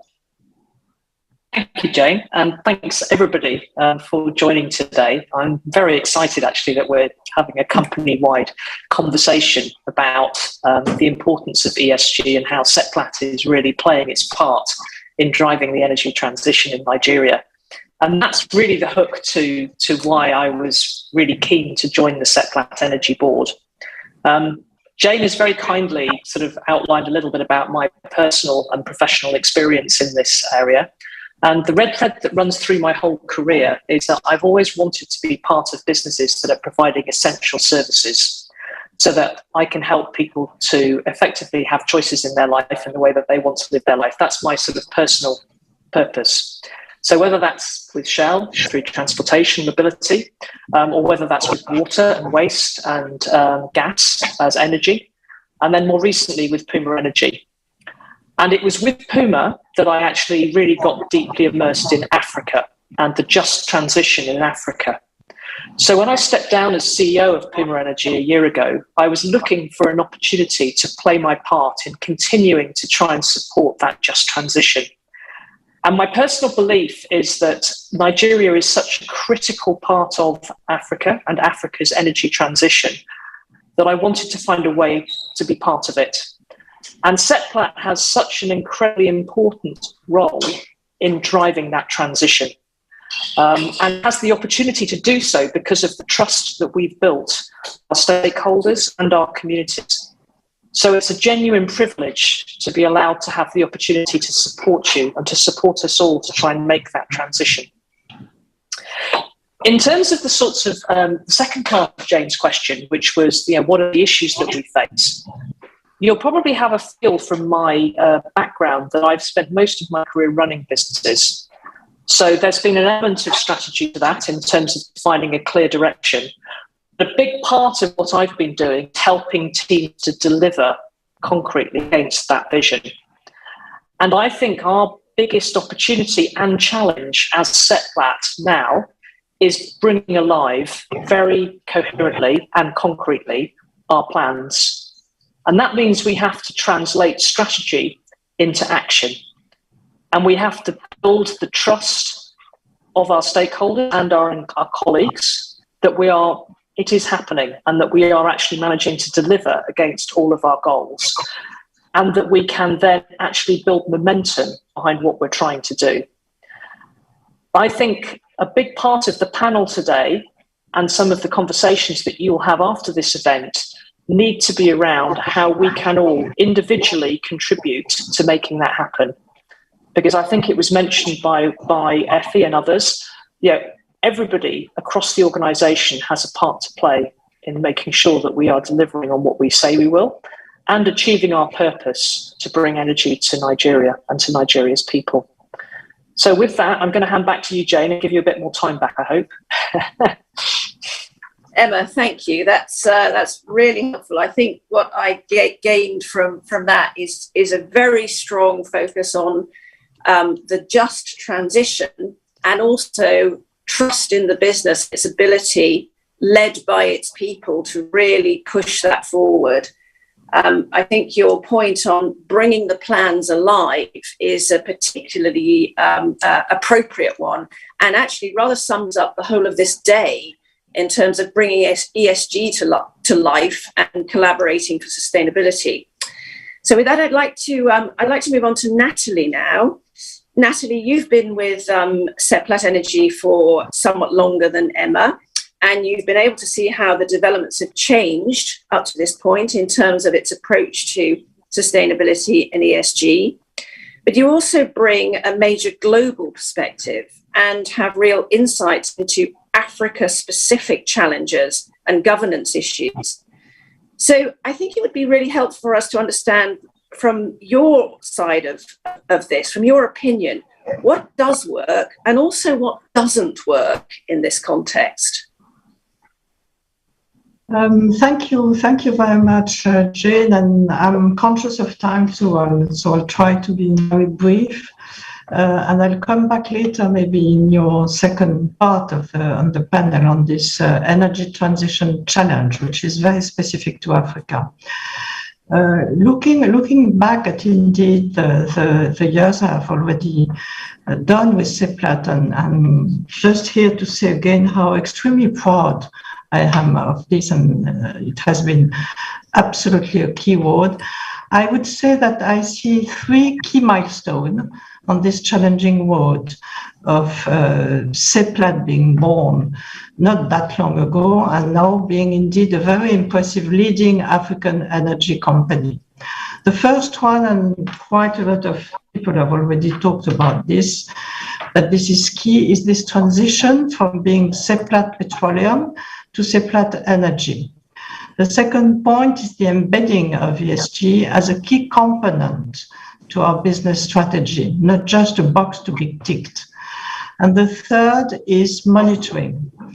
The fact that we have introduced recently the importance of data to be able to monitor that we are effectively implementing what we have committed to, which is something that Emma just underlined.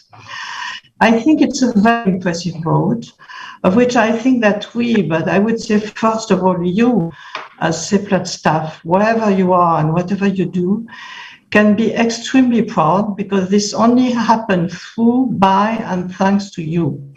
And this I would be probably my first point, which is about pride, ownership, and responsibility.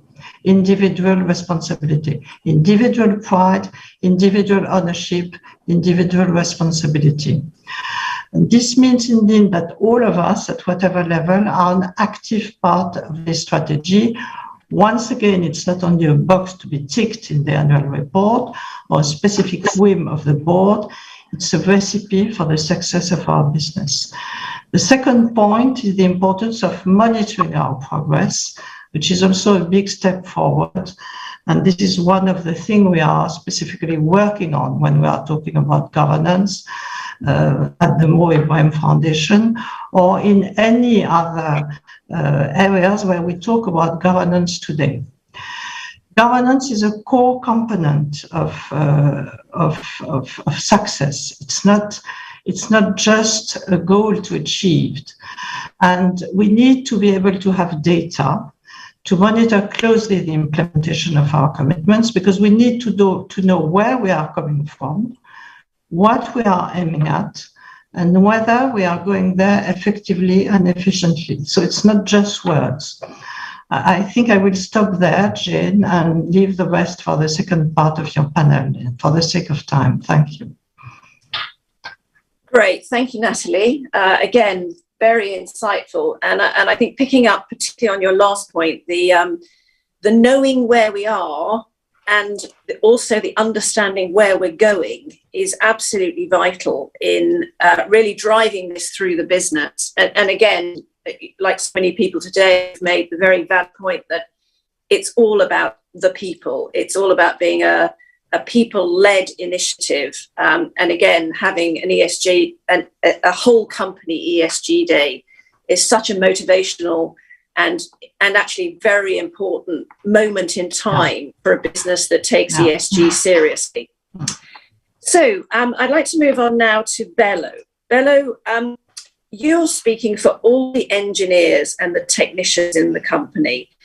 These are people who will be interpreting the strategy and turning it into an operational action. So I think what I'd like to put to you is, can you actually bring the reality of this to life for us? What has to happen on the ground?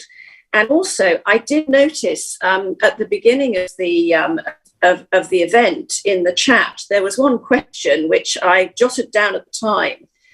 And that question was, or rather it was a statement, and the statement was, I hope those in the field are recognized too. And that really resonated with me, knowing that we would have Bello on the panel today. So your insights would be extremely helpful for all of those people out on the operational sites.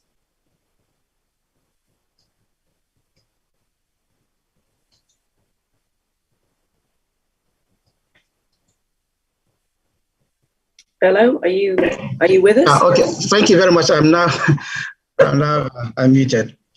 Thank you so much, and very good afternoon to all.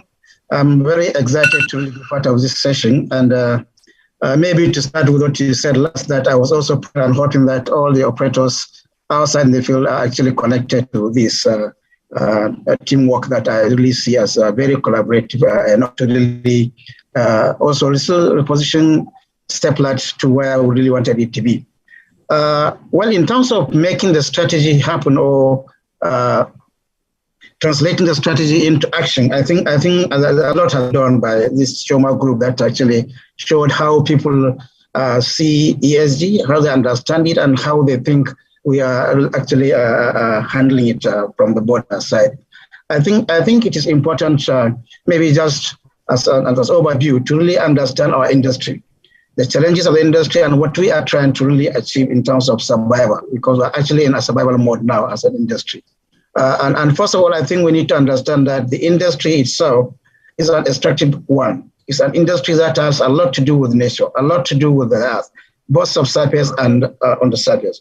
We look for oil wherever it is in the world, deep in the sea, on the shore, outside, and everywhere that we think we can get it. So the key issue is for us to really understand where we are. As an industry, we must not just stay and be looking at the profitability of the industry. We must also look at the environment and the people that we deal with. And when I say people, I mean every stakeholder, from the staff to the communities to the shareholders to the bankers. And we can see clearly that it's something that involves a lot of investment. And therefore, we must also understand how to get that money and what we need to do to satisfy those who want the money. Apart from the fact that we also have to look at the fact that we are a technology-driven industry. Whatever we do in making oil and gas or producing oil and gas in usable form for people to use must be done sensibly and with responsibility. So I think that's the key around the ESG, and that's what I think we need to let the staff understand and collaborate in making that happen. Clearly, again, we're now in a very short period in the last 5 or 6 years. We are now focusing on the key issue of carbon emission. We have seen the real issue of climate, and it has been agreed basically by consensus globally that carbon emission is one of the main issues, is one of the main contributors to the climate change. And therefore, we must do whatever we can to really address it. So clearly, and I am happy that at least the staff, the management are all aligned to see that happen. Clearly, like AP said, if we can reduce 90% of our carbon emissions through the gas clearing initiative that we are putting in place, and we can get it before 2025, I believe really Seplat will put his name in gold. So actually operationalizing the ESG and making staff really make that our strategy on the ground happen is to basically understand it, measure it, report it, and show our relationship with others in terms of where they are. And I believe based on what has happened so far, Seplat have actually shown that it's actually leading Nigerian oil and gas industry or energy industry in making that happen. Let me stop here for the next round of questions. Thank you. Great, thank you, Bello. I think that was particularly helpful. And again, your last point in terms of we need to understand what we're doing and how it impacts the environment. And I think just picking up on something you started with, is operating respectfully of where we are in the world and what environment we are affecting by our activities and operations, and then understanding, measuring, managing, and Seplat's mission, which will be to lead the just energy transition in Nigeria, which I think everyone has given us a huge amount of understanding in how important that is for the business. So we're going to move on to the next part of the panel now. Before I go into some more questions, though, just to point out, we will have another poll at the end of this session. There will be some questions coming up for all of our audience to respond to, which I think will be shown as we come to the end in Alistair's panel, and will help us to gather some information again about how our audience are responding to the information we're giving them and how they feel about the importance of ESG and sustainability issues to the business.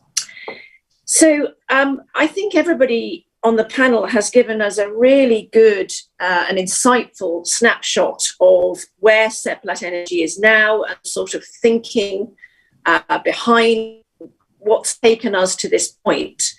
And of course, this ESG Day is a real milestone in the company's adoption of this as a strategic pillar driving everything it does. I think now what will be helpful is if we look to the future.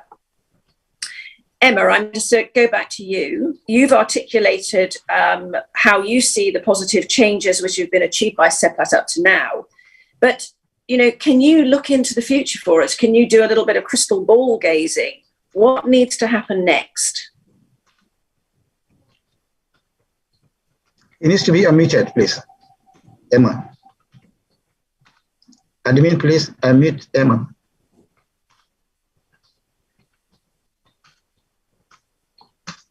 Okay, I'm back. Thank you, Jay. Sorry. So I was focusing on trying to get unmuted there, but I think you were asking me about what needs to happen looking to the future. Is that a fair summation of your question? Yeah. Absolutely. Let's have a look through your crystal ball into the future. Okay. So I'm going to reinforce a message that I think has come through quite clearly up front from Bello, Natalie, and myself, which is this transition for Seplat needs to be people-led. And every single contribution that everybody across the organisation makes is going to make a difference and to help us to achieve our goals.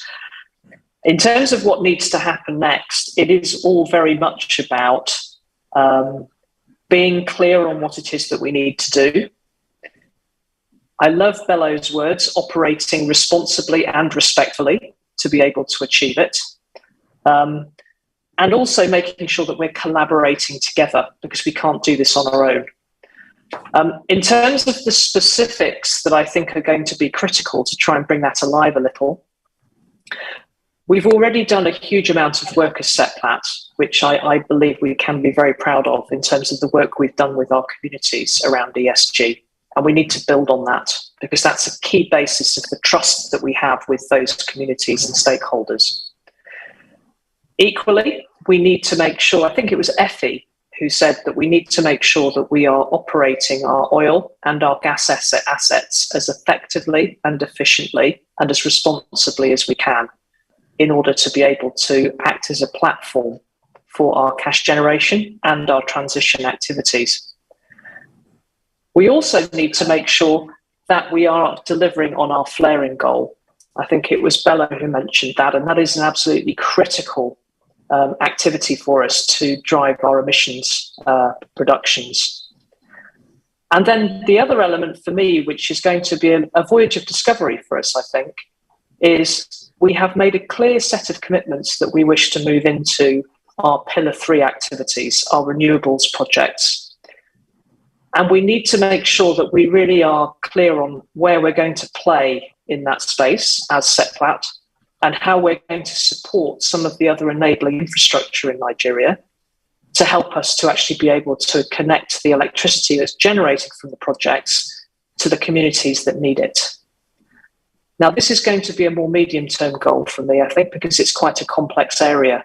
So for colleagues who are listening into this, there will be some people who are working on that. But for the majority of the organization, it's going to be about making sure that we are running our existing assets flawlessly to build the right credibility and reputation to be able to enable us to play our part in driving that just transition. So with that, I'm going to hand back to Jane. Emma, that's fantastic. Thank you. And actually, really helpfully leads me straight into my question to Natalie next, which is, how do you see the E, S, and G all working in harmony to create better outcomes, particularly in terms of the oil and gas energy transition, which is often intertwined with jobs, with regional differences, and with energy resilience, adding new elements to the transition, and particularly the transition in Africa and the global south, which has its own significant challenges. I'm hoping, Natalie, that you can help put some light into the corners of these particular issues. Thank you very much, Jane. I think the key point here would be to say that E, S, and G are not only need to work in harmony, but indeed need to work in a key interactive way. I mean, there are interactive goals. I mean, we can't consider working on them in silos. They are not counteracting with each other, which is sometimes what appears, but they are, on the contrary, deeply interlinked. If I take governance to begin with, it's not a separate goal in itself. It's a key component, and I would say recipe for business success. And here correlations are absolutely obvious. Governance is about delivery, it's about the ability to deliver and the way you deliver. So it's not something that's, once again, it's like a box to be ticked in order to comply to whatever is requested. It's really something that must be a key component of any sector of our business. I think this is the first important point. The second point is coming back indeed to our very own specificity as an African energy company. I think this has been underlined by almost all speakers up to now. We are a company producing energy. Now, in the current conversation and concern about climate crisis, I prefer climate crisis to climate change. This makes for any company operating in the oil or in the energy sector a very challenging environment with many stakeholders, and this has been highlighted earlier on, including and namely potential investors, focusing on environmental issues. This is a general characteristic for the oil and gas sector, but it's all the more compelling for Africa because we are also an African company, and this gives us a specific responsibility. We can talk, and everybody talk about energy transition, but it's very difficult to talk about energy transition when you don't have access to energy to begin with. And this is Africa's specific challenge, which probably hasn't been and is still not taken into account enough. We've seen that in the, I would say, struggle that followed COP26 decision and debates. Energy transition again, maybe, but first of all, access to energy for all. We are currently in a situation where the African continent is the less contributor, but also probably the most hit continent, while still on a developing path in which access to energy is absolutely key to health, to education, to business, to employment, to jobs for young people, which is the key challenge of the African continent. So here we immediately see the very close link between S and E. We are currently operating on a continent where more than 600 million people don't have access to energy. 600 million people is twice US population. It's 1.3 European population. And where more than 900 people don't have access to clean cooking fuels, which means immediate challenges for health. So more than ever, this points to the key role, and I would say the key responsibility, which is a key word that has been used by many of our speakers up to now, the key responsibility of an African energy company. This is our specific challenge, ensuring access to energy for all, to an energy that's both accessible and affordable, but of course, as much as possible, also sustainable. And I would add here, if you allow me, a last point, which is when we are coming to these environment challenges, we need to make sure, because we are ahead of the curve. As a company, we are a leading company, and we can show that we are not only preventing damage, specifically flaring gas, for example, which has been mentioned several times, but also considering how to contribute proactively to environment preservation.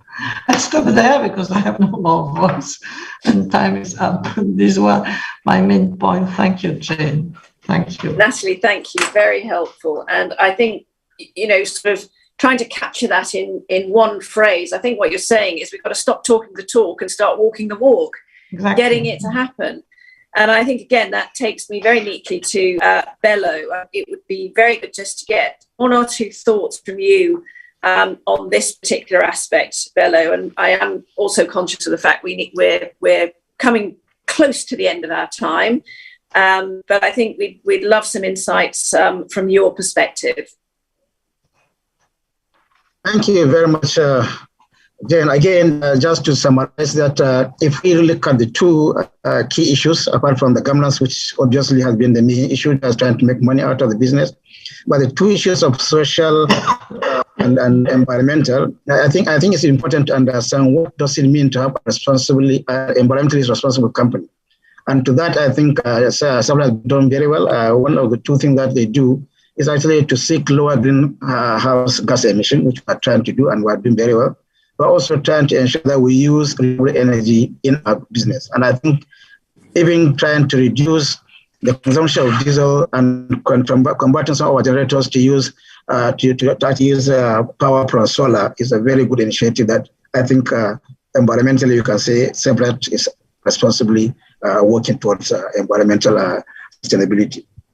On a social angle, I think any company that demonstrates dedication to various philanthropic causes, like what Seplat is doing, is very, very important. And I think it's important to know that, again, Seplat is number one in that direction. We're very close to our environmental environment. We're close to the people that we operate within. And I think that respect and confidence that has been built has to be sustained. I just have to really continue to look at it at that level. Again, when you go back to work and you see flaring going on, you should see it not only as waste resources, but also as damage to the environment. Let us see what we can do to really eliminate that as soon as we can. Then supporting and encouraging diversity is very important as one of the things that a socially responsible company does. And that has to be considered by all staff. I think we should collaborate to ensure that we have and we support and we encourage diversity in our operations and in our dealings with all ourselves. We should also look at policies to protect against social issues that, such as injustices, sexual harassment, bullying, and all those sort of things that actually doesn't make sense in the modern world. So I think that's another issue that we need to look at, and I think Seplat is doing very well on that as well. Again, having ethical supply chain is important, and that's why we deal with people to ensure that we don't employ underage people, we don't employ corrupt people, we don't actually have corrupt contractors in the system. We have zero tolerance for corruption, and all these issues also make contribution to actually let people understand what the company stands for. I think these two things, responsibly, environmentally responsible and socially responsible company, when you combine it with proper corporate governance, is really what ESG is all about. And I think that's what the staff, the management, and the board needs to really work together, collaborate, and ensure we implement. Thank you. Brilliant. Thank you very much, Bello. Really helpful and I think very insightful. So I'm very aware we're sort of pretty well at the end of our time for this panel, but I would like to pose one final question to each of the panelists.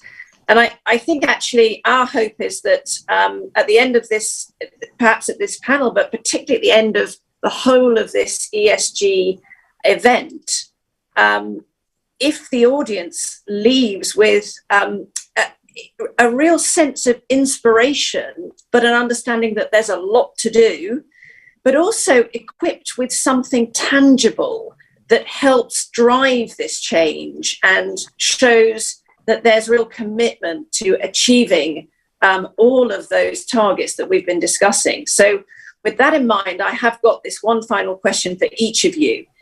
Could you give us one concrete action that every member of Seplat Energy could take as they go back to their desk after today and get back to the day job? And I'm going to go back in the opposite direction. So let's start with you on that one.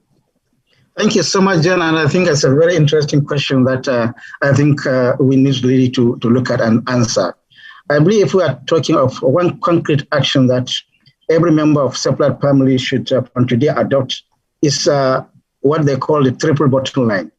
I think not every business is looking at the bottom line as profitability. Clearly, based on what we have seen and what is going on in the ESG world, we need to look at the other two issues. And these are the people and the planet. So whatever we do, whatever member writing to justify any project, to actually agree, to get consent, to do anything, we should look at the people, the planet, as well as the profitability. That's what I think we need to go home with. Thank you very much. Thank you, Bello. And Natalie? Yes, thank you, Jane. I mean, I would say it's a frame of mind. Do not consider ESG as an additional constraint that has been invented by some people working in faraway offices who don't know about the business, but on the contrary, as a key core component of the success of our business and of the competitivity of our company. Thank you. Thank you very much. And finally, Emma. Okay, so I'm going to say I'd encourage every single person listening to this call to consider that ESG and operating responsibly is part of the DNA of our company of the future. And my advice would be go away from today, think personally about the specific action that you're going to take that's going to help us on our journey. Share that with your colleagues and ask for help to make sure that you deliver it. And then let's celebrate the successes as we go together. Thank you. Fantastic. I think those are all really superb ideas and thoughts to take away with us. So with that, I think the panel, we're going to close this panel. I'll hand back to the compares. And thank you to all my panelists for being so honest and so insightful for us today. Thanks to you. Thank you. Thank you, Jane. Great job. Very good. Thank you. Let's put our hands together once again for the panelists. We thank you so much for your time. Wow. So much has been said today. Yes, so Talking much. about takeaways. We've been asked to, as we go back, we're not going yet, to go consider the triple bottom line, people, planet, profitability. Okay, so we're going to run the poll now. We're going to run the second set of polls. Okay, so there you go. Okay, the first question we have there, climate change is a critically important issue for Nigeria and the world. 100% agree. Yeah. Yeah, that's fantastic. Second question, how important do you think ESG and sustainability issues are for Seplat Energy? 100% are saying very important. Yes. The third question, good ESG performance will boost Seplat's share value. Well, we have some people who think they're neutral and some people agree with this statement. 96%. Yeah, so can you take the fourth question? Is it possible for Seplat to continue a fossil fuel business and become an ESG champion at the same time? 88% say yes. So you have 12% saying no, and the polls are still going on. Number 5. Number 5, it is clear to me what my role is in achieving Seplat's ESG objectives. Some people are saying they're not so sure. Okay. Why? We have about 88% saying, yes, I know what my role is. I believe some of the things you're supposed to do were highlighted during the panel session. And today is still going on. And I believe you will leave this ESG day with clarity on what your roles are. Exactly. And the poll is still going on, we believe. The poll is still going on. Okay, so now the poll is over. Wow, let's put our hands together for our participants. And whilst we're gonna move right now we're gonna have a short video clip, and it's the director's voice pops. And for the benefit of those who are still not sure what our collective and individual responsibilities are, we have quite a number of things written down here. It's a people-led initiative. The ESG drive and culture is a people-led initiative. So I've got a part to play, and I have got a part to play as well. Exactly. I mean, we're legal. I mean, HSC. We have HR here. We have finance here. Absolutely. We have supply chain management. So we all have a role to play in achieving our ESG objective for the company. Absolutely. And it's so interesting the way the panelist has been so composed. It didn't just feature members of the senior leadership team alone. You also had members of the board. You had the executive directors. You had the independent non-executive directors, and you also had the non-independent executive directors. Yeah. And I mean, to all our beautiful audience also seated here, and those virtual, I think we should do some shout out to those at the locations. What do you think? Yes, I think so as well. If we have videos or of people who are online, can we have them, the technical team? There's something I want to add to all we've been saying about collaboration. Collaboration is indeed the foundation for success. Yeah. When we all work together towards achieving a common goal, we unleash that potential. So that's one thing we should all take home from here, or deliver on our ESG objectives and targets that we have set for ourselves. Absolutely. Yes. You're correct. Okay, so now we'll now turn to our screens as we have the director's voice pops.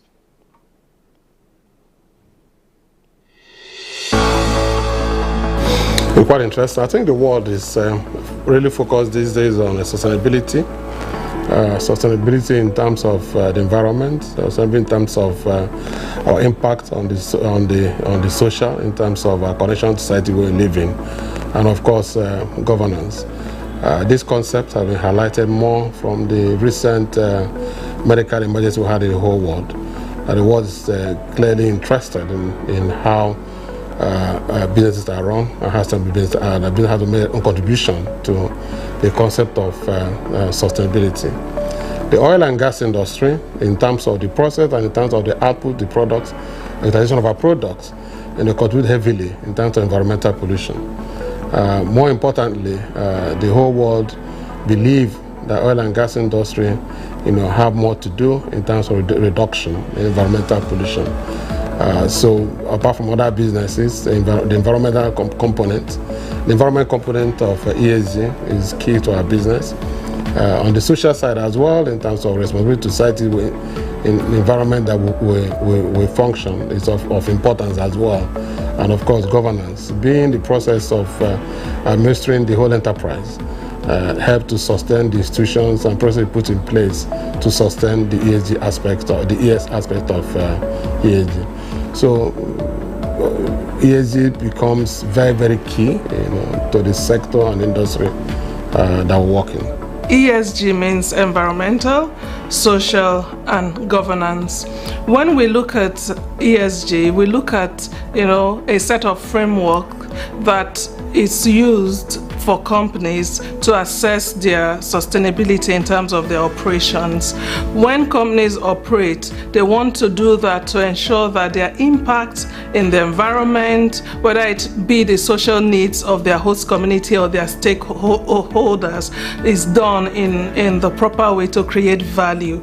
So ESG tries to make sure that this is done in a sustainable way. And another thing important to note, because ESG is gaining a lot of traction globally. Companies are being, measured by their ESG standards. So investors would want to invest in companies if they know that they have a good ESG score. So it is very important that companies really focus on making sure that the ESG objectives are impacting the way they operate in the environment. Seplat on its own has imbibed a set of ESG objectives, whether it be the sustainable goals that came from the UN. So very important that in our dealings as employees that we collaborate. Collaboration is a very strong theme in ESG, because when we collaborate, we create teamwork efficiency, and teamwork efficiency creates agility. So agility tells on the performance of an organization. ESG, simply put, is the acronym for environmental, social, and governance. In fact, investors attach importance to this, and that is why some refer to it as a socially responsible investment criteria, because it demonstrates an opportunity to evaluate whether an organization's value system aligns with our personal values. So for us in Seplat, we take it very, very seriously, because it provides an opportunity for us to showcase in a transparent manner how we carry out our business and conduct our business. We support with the host communities and all other stakeholders. When we talk about sustainability, I will approach it from actually 3 perspectives. And that's another ways of even looking at the ESG. Some people call it planet, people, and places.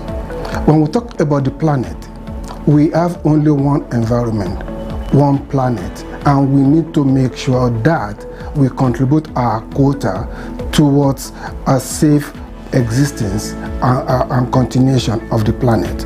And what do I mean by that? Seplat as an organization has embarked on various initiatives aimed at reducing our environmental impact.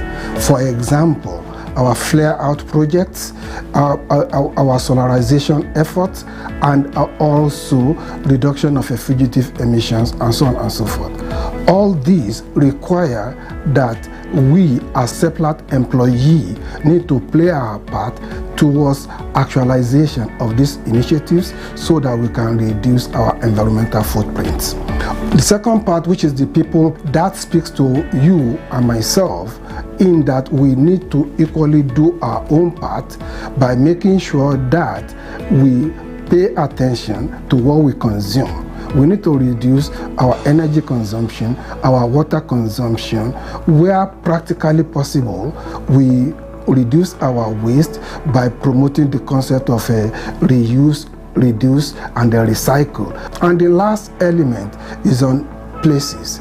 The places where we operate, our host, we already enjoy good relationship with them. Through various initiatives that we are doing, we need to continuously build and nurture the relationship.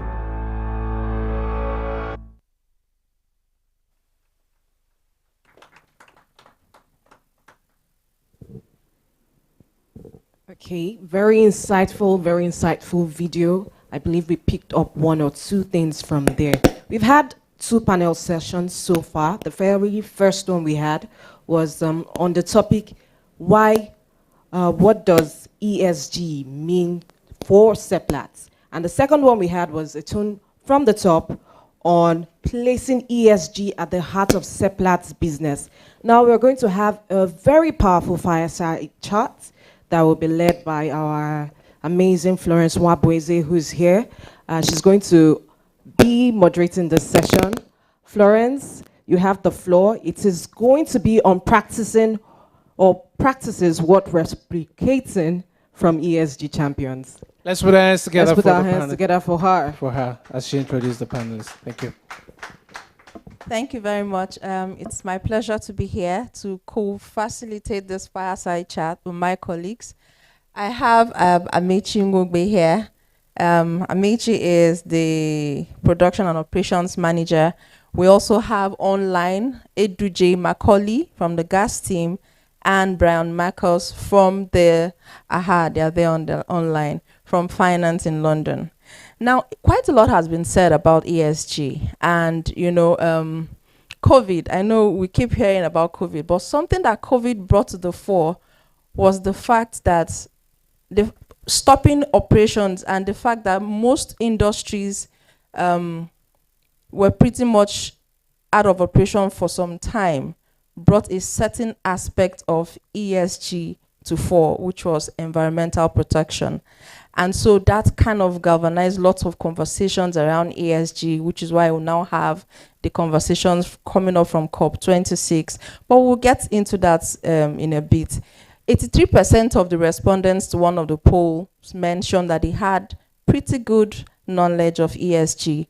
And this fireside chat is a good opportunity for us to learn more. If you see, it has been a common thread running through this session, and that has been the thread of collective responsibility. And so for us to know what we need, for us to take on that responsibility effectively, we need to understand and know what it is we want to do. And to do that, to further deepen our knowledge on ESG matters, we have Massimo Bettanin.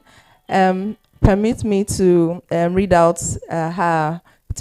his profile. So Massimo joined EY in June 2021 to lead the sustainability and climate change practice in Romania. His career summed up more than 25 years of experience in a wide range of sustainability, environmental, health and safety management, compliance, and other performance-related activities and projects. So thanks to a broad field experience, he's built up quite a lot of knowledge in key ESG matters across several industries, ranging from the oil and gas, cement, pulp and paper, and manufacturing. He, as a consultant, he has worked for several multinational companies across Italy, France, Spain, Libya, South Africa, and Nigeria. And the last, I think, was where he was a group Chief HSSE and Sustainability Officer in Dangote, where we worked together at the same time. Massimo, you are welcome to the program. Thank you. Thank you very much, Florence. Nice to see you again. Absolutely. Nice to see you too, Massimo. I'm really happy to see you on this platform. I know you took the ESG, you took the environmental events at Dangote to a great height, particularly as they were building their industry. But that's not the conversation for today. That's important because it also deepened your knowledge of ESG matters, not just outside Nigeria, so not just around the world, but also in Nigeria, because we also have to be really practical about some of the issues that are coming out around ESG. And so the first question for you, Massimo, is why should Seplat take ESG seriously? Thank you. Thanks, Florence. I prepare also, if you want, I prepare a couple of slides. If you allow me to share, maybe would that be okay? I cannot share. Oh, I can talk then. So I think many speakers before me already mentioned why ESG is important, I think. Oh, thank you very much. Here we go. So the next one, please. So, and I would like to start maybe to take over from what Eleanor, I think, said before. And I just want to show this. This is the one of the rating agency, the MSCI, which keep track of this index. It's called Emerging Markets ESG Leadership Index, which provides exposure to those companies that have a strong environmental, social, and governance performance. As you can see here in the emerging markets, those companies, which is the blue line, you can see, in terms of gross profit, they constantly or consistently perform much, much better than their peers in the same index. And this performance increase, the gap, as you can see, increase over time. And this is confirmed what Eleanor and other speakers said before, is becoming more and more important for, that's why I explained, why for many investors, good ESG performance are important. But give me just a minute, because this is almost, I think you know now this, but based on what they said before. For me, what is important is to, and back to your question, why is this important for a company like Seplat? So the short answer is this graph. We create value. And apparently, we create more and more value than other, let's say, companies who have a lower ESG performance. But the question is, why do these companies deliver more value? Why they deliver more profit? And I think we can say that good company that have a good ESG performance usually have, they are very good in identifying and let's say in understanding their environmental and social impacts. Just think about Seplat. You mentioned before, as an oil and gas company, you can have a significant environmental and social impacts. And they are also good in assessing the risk that can result from a poor management of these impacts. So this is the first element. The second element is that good the company which have a good ESG performance usually are very good in identifying, engaging, and listening their stakeholders. Again, and as said before, not just clearly the host communities, which clearly it's one of the most important stakeholders, but let's say all the relevant stakeholders. And in this sense, these companies are more inclusive, and they have a dialogue with the stakeholder. They listen, they get their feedback, and they incorporate what they get in their business model and strategy. The third element is that a good ESG company have usually they are very good in collecting and managing key data and information. I think Natalie before said that we need data, we need information, right? Because data, particularly in this moment and in the ESG, data are an asset, right, for a company that need to have for an effective strategy execution by management, and also for an effective monitoring of that execution by the board. So having the right data, and I saw Seplat, for example, issued a sustainability report, is not just because we need to issue a report, which is clearly very important in terms of communication of your progress, but also because you can have a better decision-making process. And also through this data, this relevant data collection, validations, and analysis, you can improve your return on investment by allocating capital to more promising and long-term opportunities, for example, and mitigating the risk to have stranded assets that might generate, might not generate long-term value because of ESG issues. And I would like to mention maybe another, there are many other, but maybe another key elements about these companies that outperform. And this is about purpose. I think it's the same for Seplat. You redefine your strategy, right? And your approach from oil to energy. So you redefine the purpose of the company, and usually having the higher purpose, such as providing energy or to Africa and feed the African continent with this, create or inspire, let's say, your employees and increase productivity. So having a strong ESG strategy usually. Not just in the Western world, but usually improve the engagement and the motivation of your employees, with eventually are more productive. So I think that I identify four main reasons why it's important: risk management, stakeholder engagement, data and information management, and motivation of your employees. And I heard all these elements during the conversation today. I stop now because I'm aware of time. Back to you, Florence. Thank you very much, Massimo.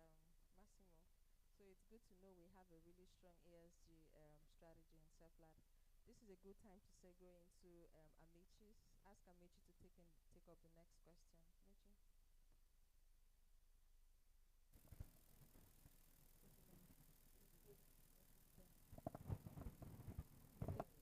Hello.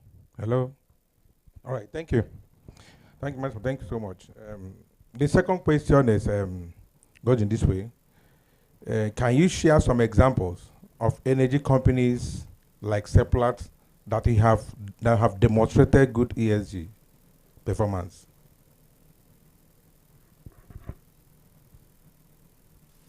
Okay.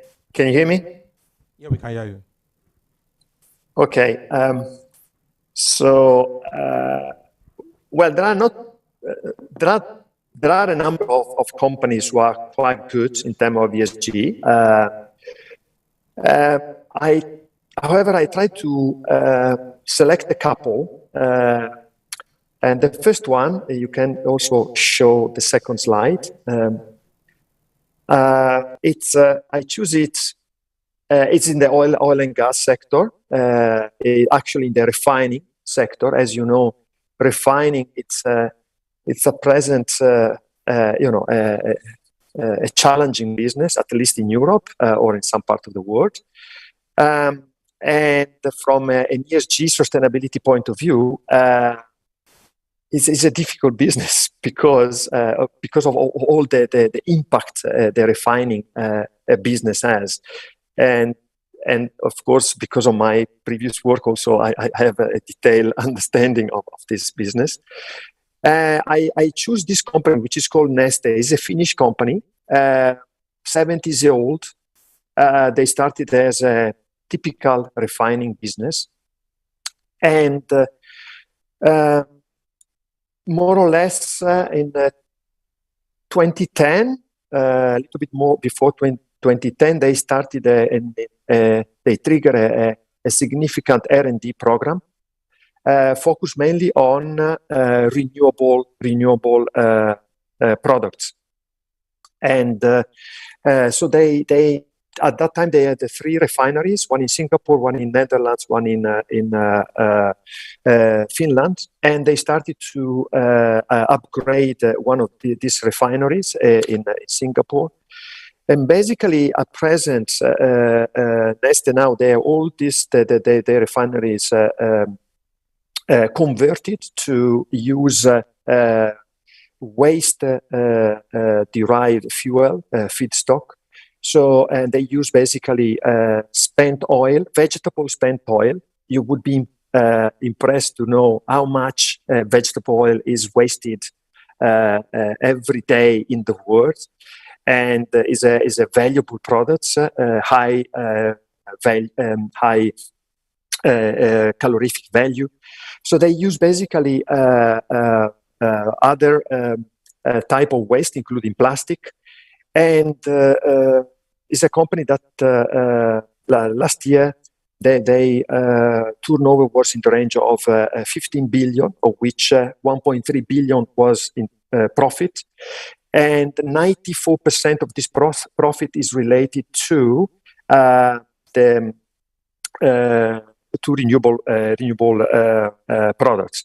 I like this company because their mission, remember, they move from a traditional refining fossil fuel-based company to become a leader in providing renewable and circular solutions to their clients. In fact, they most of the business is to provide diesel, renewable diesel, and jet fuel, and their purpose is not just to be neutral in terms of scope 1, scope 2, but is to reduce the greenhouse gas emissions of their clients, so airlines and transport company, by 20 million tons of CO2 by 2030. So there is a very strong focus on what is called the scope 3 emission, not just your emission,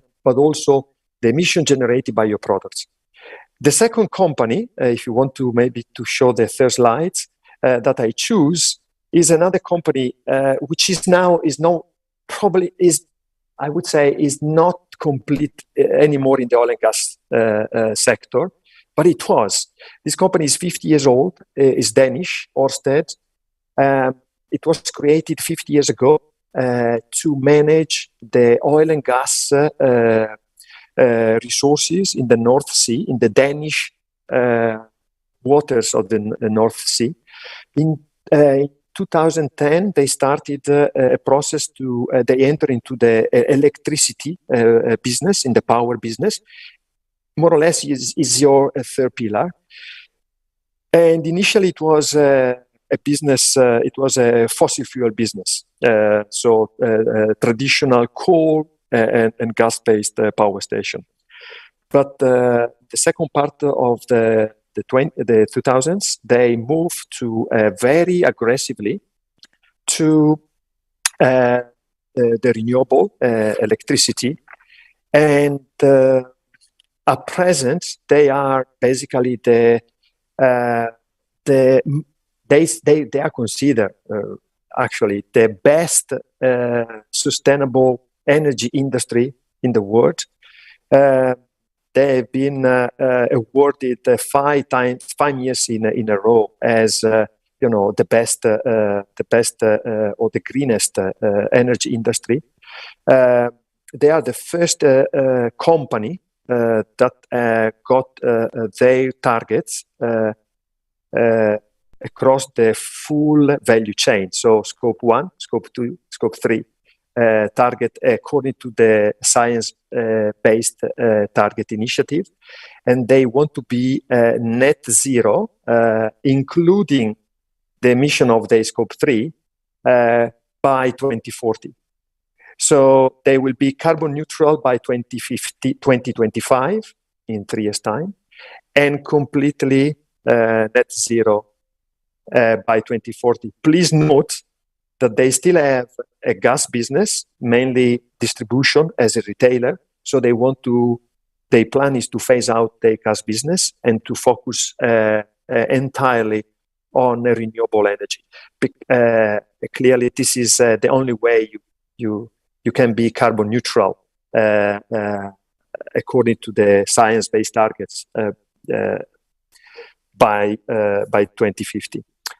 What is also interesting in this case, like Nesta, is the focus on the whole value chain, including the supply chain. They have a very strong supply chain system.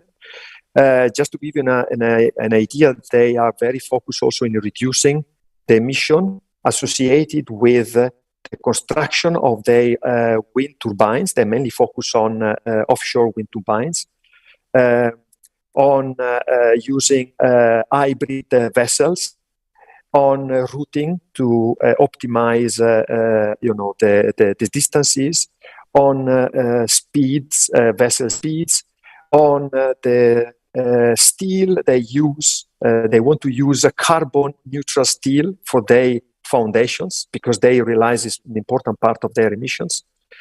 They are now already developing generators that are fully recyclable. So it's what I like about this, like Neste, is a very comprehensive approach, which include the whole value chain. And this is, I think, one of the most interesting, challenging that this transition is posing to all energy companies, including probably Seplat, is the need to be to innovate not just technologically speaking, but also in terms of business model. Back to you, Florence. Thank you very much, Massimo. That was really impressive. I mean, thinking of a Nest with a 94% profit from renewable products, and not just trying to achieve, but also moving to help their clients reduce greenhouse gas. I think that's really laudable. Just to mention to everyone here that you have an opportunity to ask questions. Please type in your questions or your comments, and then we'll take them. We have less than 12 minutes to go, and we'd like to keep it really crisp. So, Brian, do you want to take up your question now? Sure. Hi, Massimo. So it was just a question from my perspective about what should companies like ours do from an investor or a banker financier perspective? What are they looking at us for? Hi, Brian. Thanks. Well, we heard before, I think a lot has already been said by the previous speaker. I don't know if maybe just to fix a few numbers, I prepared just one slide. Is my last slide maybe of presentation just for the present. I can talk, but maybe it helps to fix some numbers. Why, Brian? It was November last year, so 2021. We did a survey involving 320 financial institutions, institutional investors across 19 countries. And the survey was quite interesting, Brian. 90% of the investors confirmed that they, and probably this was also a result of the COVID pandemic, but they, first of all, they would they will look at the ESG performance more carefully, and this was also said by, I think, Eleanor and Natalie. So that's very clear. So 90% of these 320 institutions said for them is much more important. But what is even more important is that 75%, so 2/3 of investors said that they are ready to divest from companies with poor ESG track records. So this is quite significant. And also, more or less 78% of the respondents, they confirm that they are going to analyze. They want to have a better understanding of the physical risk and the transitional risk of the investee. So clearly, there is a much more attention on this type of risk. Based on what we discussed so far with some investors, mainly in Europe, I would say, but what they expect is their clients to understand what is the context, what are the risks. As I said, physical, which may prevent the company to deliver what it's supposed to deliver, or transition. So risk in terms of market, technology, regulations, and have a plan. So far I never met an investor that said, or a lender that said, divest from a company. But for sure, they want to understand if the management, if the board is involved, they have a clear understanding of the overall context and what are the plan that the company has to address the potential risk that the company is facing. I don't know if I answer your question. Thank you. Yes. Eduje, over to you now. Okay, thank you, Florence. Hi, Massimo. So my question would be,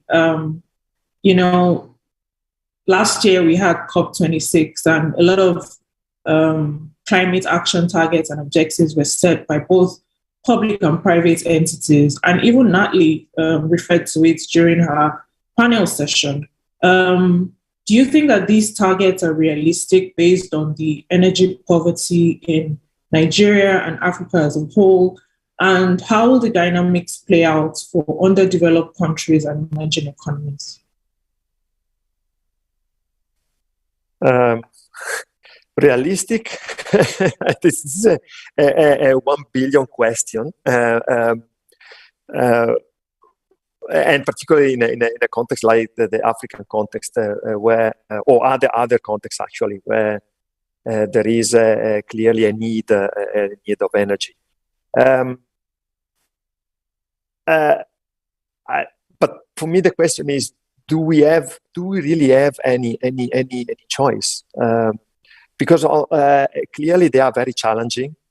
But on the other side, there is now we start to know there are more evidence that if we don't act, and I don't think we have a lot of time personally, based on what the science says, the consequence of this lack of action will probably be much worse than the cost implicated in what we are doing. So probably, I don't know if I'm not sure I can answer the question if it's achievable. For me, the real question is maybe how can we do it? Well, what can we do to?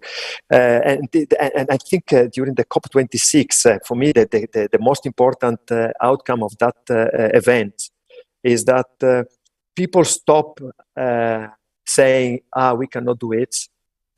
Is that true? Is that real? I think the most important question was, okay, what can we do now? What are the next steps? How can we do that in a fair and natural way? So for the African countries, I think it's a question to understand what is the best approach.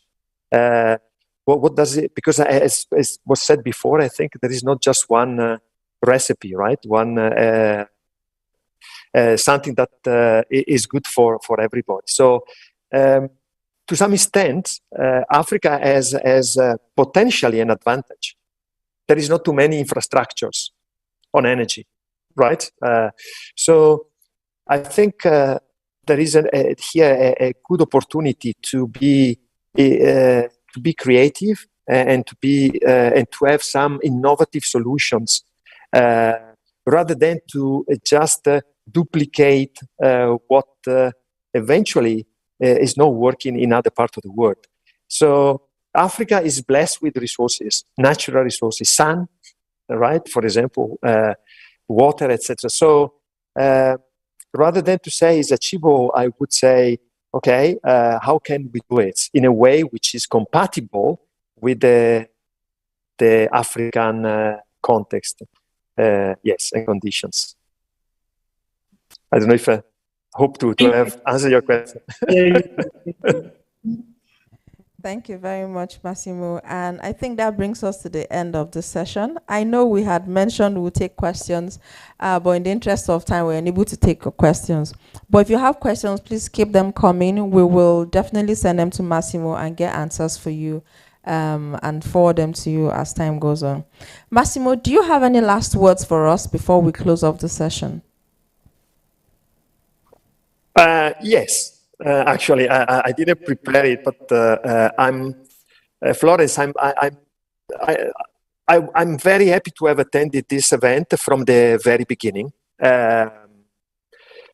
because it gave me a very interesting insight of what the Seplat is doing. And my impression, and I'm not saying that because I'm here, I'm being invited at this event.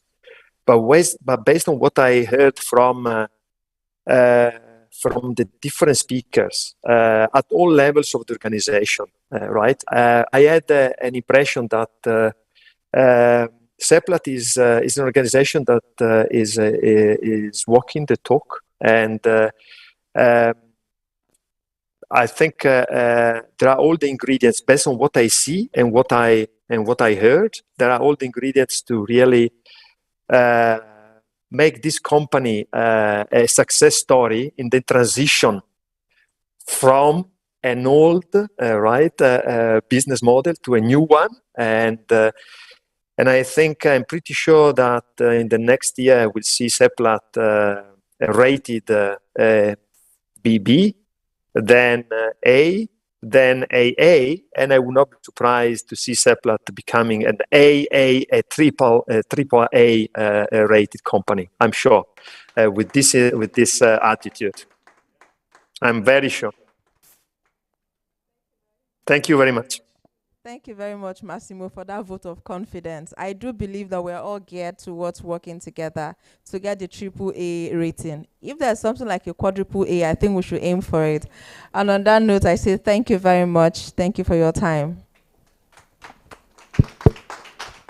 Thank you. Thank you, Florence. Thank you, Amici. Thank you to all the panelists online. Thank you, Massimo. Please, a round of applause for them. A round of applause for them. Great job. Thank you. Thank you for the questions that you asked Massimo. Thank you so much. So we're coming to the end of this program. We have been here for quite some time. We've had 2 panel sessions. We've had a fireside chat. And I believe we've had a lot of learnings, interesting conversations, and we are wrapping up. It has been enlightening, informative, and even instructive. Everybody is aware that they have a role to play. I was having a conversation with someone. The person asked me, can you clap with one hand? You cannot, right? You cannot clap with one hand. You need both hands to clap. Someone is trying to clap. You cannot clap with one hand.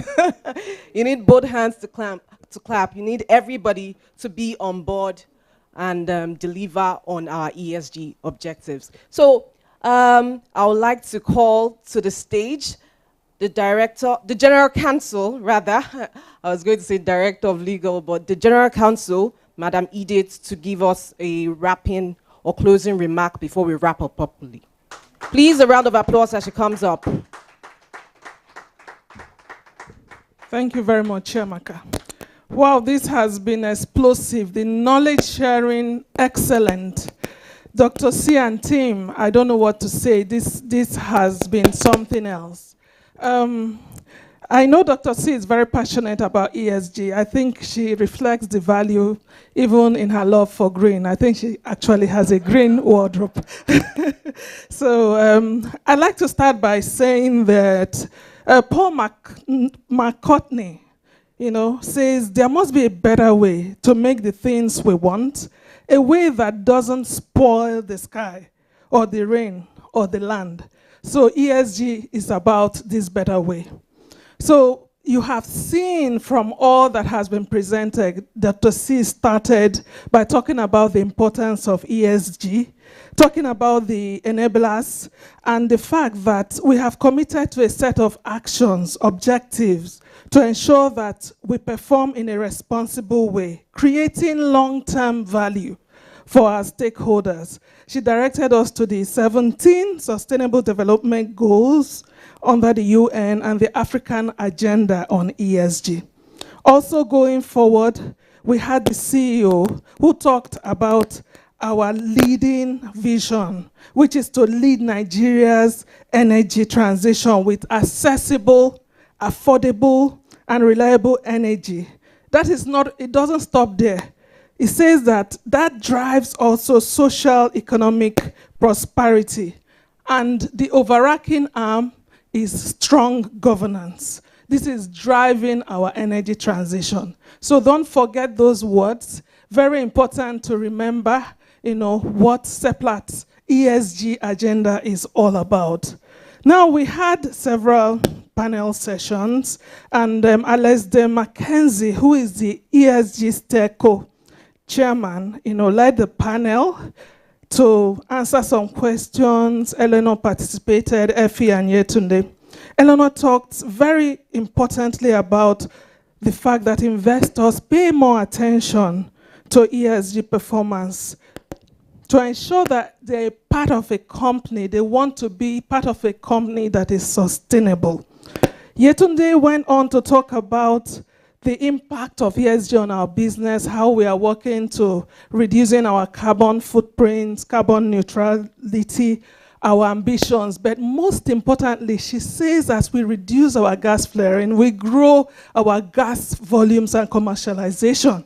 So it is very important to know that we are actually becoming profitable by making sure we focus on this ambition. Then Effie talked about, the fact that we are an oil and gas company. It's not really new.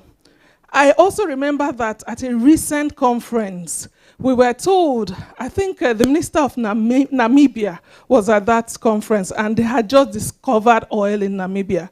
So they asked this minister, what is your transition to energy ambition? He said, we just discovered oil in Namibia, and you're asking me for transition. Transition to what?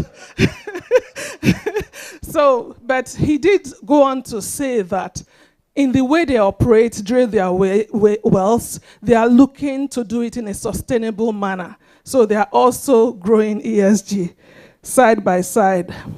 Now, our board chairman, he's really erudite in our ESG ambition, emphasizing that Seplat is taking the leading role in all we do to ensure sustainability, and also in our engagement with shareholders on the social side as well. We make sure that we're impacting our environment in a positive way. He talked about the Tree for Life project, which is a very strong arm of ESG in terms of preserving nature.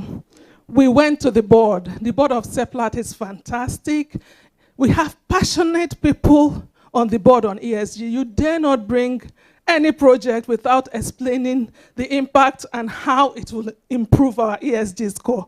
So Emma eruditely talked about the process, the just transition, what her commitment is, and she talked about delivering. We must make sure we deliver. Madam Natalie talked about the 3 key milestones. She talked about transition from Seplat Petroleum to energy, which has been our bane since last year when we changed from Seplat Petroleum to Seplat Energy. She also talked about maintaining to ensure we are implementing all that we have committed to. And she did say that we must embed ESG in our processes. So it is not an addition, it is part of us. And they wrapped it up to say that ESG should be our DNA. So you see how important that is in what we do, in our operations, in ensuring that when we do make the profit, we do it in a sustainable way and we impact our environment. Mr. Bello Rabiu talked about the 3 Ps, the people, the planet, and the profitability. So when we work, we must make sure that all of these are being reflected in a sustainable way. Now, I looked at a particular, I think it was a quote in a restaurant. And that quote says, "Save planet Earth, because it is the only place you can find barbecue." So if you like suya, make sure the cows have enough grass to eat. Now, the fireside chat capped it all. Maximo E&Y, was very erudite in talking about ESG leaders showing better growth rate and access to cheaper finance. So, but to cap it all up, we are here because of collaborating for sustainability. So like, as everyone has said, it is you and I that need to do this to make it, fruitful, to make it a strong reality. So important in delivering, we must deliver our commitment on ESG to our stakeholders. Thank you very much.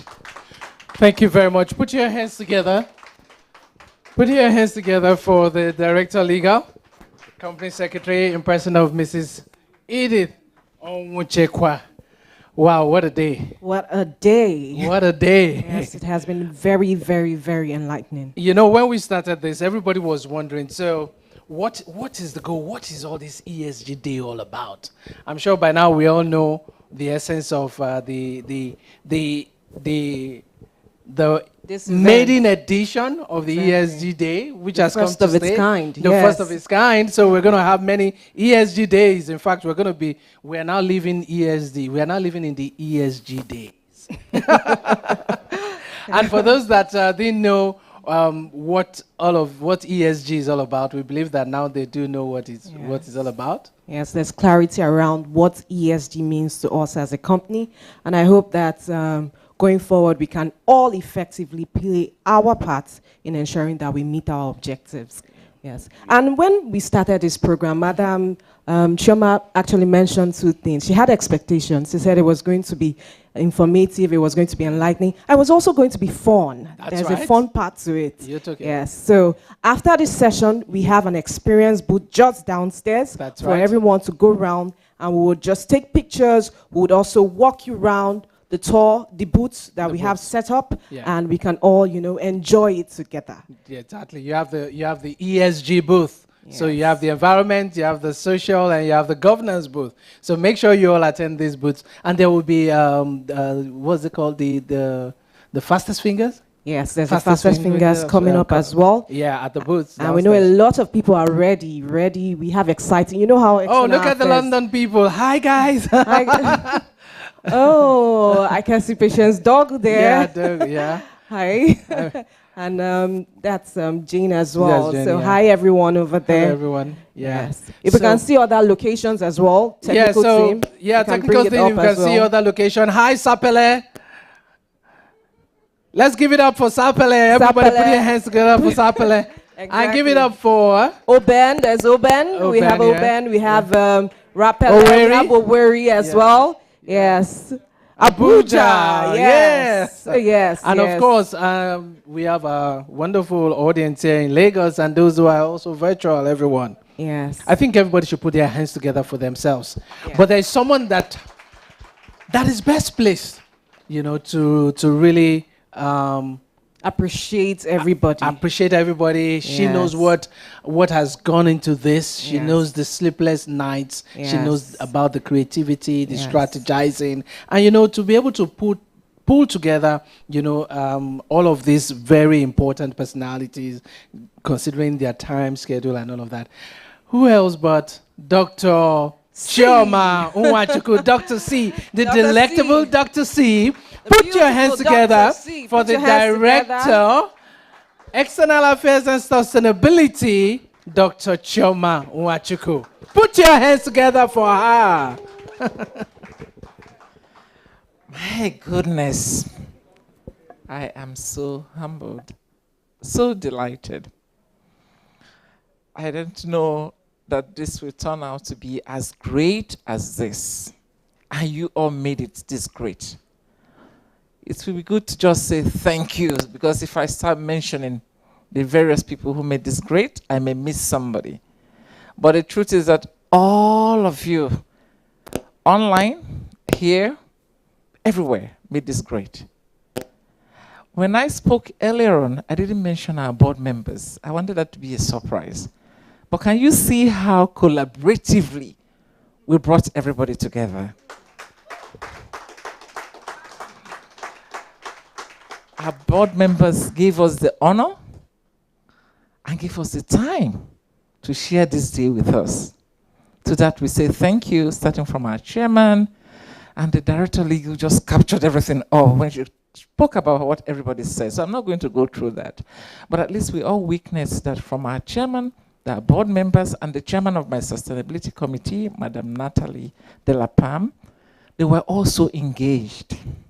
And they were very practical on what we needed to do to move this ESG narrative forward. And then the various panels, how passionately everybody drove it. Starting with the stakeholder chairman, Lester, and the other three panelists, Eleanor, Yetunde, and Effie. It was passion, passion. And there was one word I heard: deliver, deliver, deliver. Another one I heard: DNA. Those two, put them together. We are going to be where? Up there at the top. And then to get up to the top, just as you say you don't clap with one hand, we need everybody to muster that strength to put us up there. And by coming here today, you have demonstrated that. By listening, you have demonstrated that. So I don't have any fear. So I want to say thank you to my CEO as well. He was very inspirational in making sure this day came to become a reality. And every other person, the people who planned it, don't look at me, I'm not the one. There's a very big team behind it. Charles, Esther, Ahmed, Diola. Let me not forget anyone. That's why I don't want to mention any name. There are just a whole lot of people who passionately stood by us and said, ESG is very collaborative. You can even see Emmanuel from the base station. You can see Amechi from Owerri. Yeah. So these are people who actually understood what we're trying to achieve and worked with us. And we're very delighted that it has come to a point where if you ever watch this video, we have a recording of it, by the way, you will see the key takeaways, and we're hoping to move that gap of 80-something% say they know what it is. We close that gap. I'm even very delighted we have up to 85 or 66 saying they know what it is. So with that 14%, we're going to close it. And our beautiful conquerors. What a pair. Deborah and Chiamaka, what a pair. Please clap for them. Okay, just to cap it up, I had mentioned our experiential booth downstairs.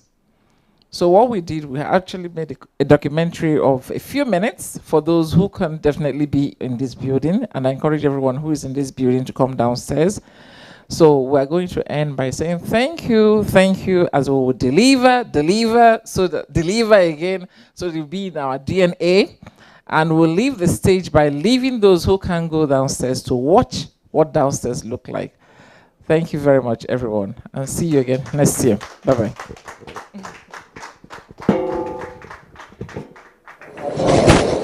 Happy ESG Day, my dear colleagues. We are really delighted to bring to you a lot of activities today to drive down the message that we want to deepen the understanding of ESG in the organization. So one of the things we did was to create an exhibition hall, a hall that has everything we have achieved as a company, so you can be proud of being part of the success of creating social impact, social environmental impact, creating governance impact. So on this hall today, you have a chance to see what we've been doing over the years. We have games that will enable you win prizes. We have infographics on what we're doing in the company so that you can, at a glance, be able to tell the Seplat story, be the Seplat ambassador that you are. And then understand as well, we have our new business direction, the new energy and renewables, all debated in the exhibition hall. So we welcome you to also check your eyes. So we have also created a stand where we have the I Can See program, being replicated. The doctor is there. You can get your glasses. You can get your eyes checked. It is an all-inclusive and all very, very lovely hall. You need to come see it. It's where we are proud to say we are Seplat staff and we're ambassadors of Seplat. Please come down to the exhibition hall and be on this journey with us as we show you through the cameras if you are unable to come physically. Thank you. Welcome to the governance booth. Today is the ESG Day Seplat, and we're collaborating for sustainability. One of the things that Seplat prides itself in is being the only Nigerian company to be listed on both the Premium Board of Nigerian Stock Exchange and the main market of the London Stock Exchange. The board has put in place lots of policies and lots of procedures to ensure that ESG, with the G being the governance aspect, is well embedded and well understood by all stakeholders, particularly the members of the board, management, and the staff. And so we have here, we have the Code of Business Conduct that talks about integrity. The cardinal word there is integrity. Integrity in business practice, integrity at the workplace, and integrity in the community in every aspect of the society where we find ourselves. Ethics, of course, is embedded in all of our policies, and it essentially speaks to the moral fabric of our values, of our culture. Transparency is very key to us in Seplat, because as a premium listed company, we expected there is a heightened level of transparency, and we have won. We're proud to announce that we have won a series of awards, even by the Nigerian Exchange Group, in terms of transparency. Modern day slavery policy. We are very clear. The board is very clear regarding modern day slavery. It is zero tolerance to any form of servitude, any form of, and it ties also with the human rights policy. And we place premium on respect for all human beings created by God. Conflict of interest.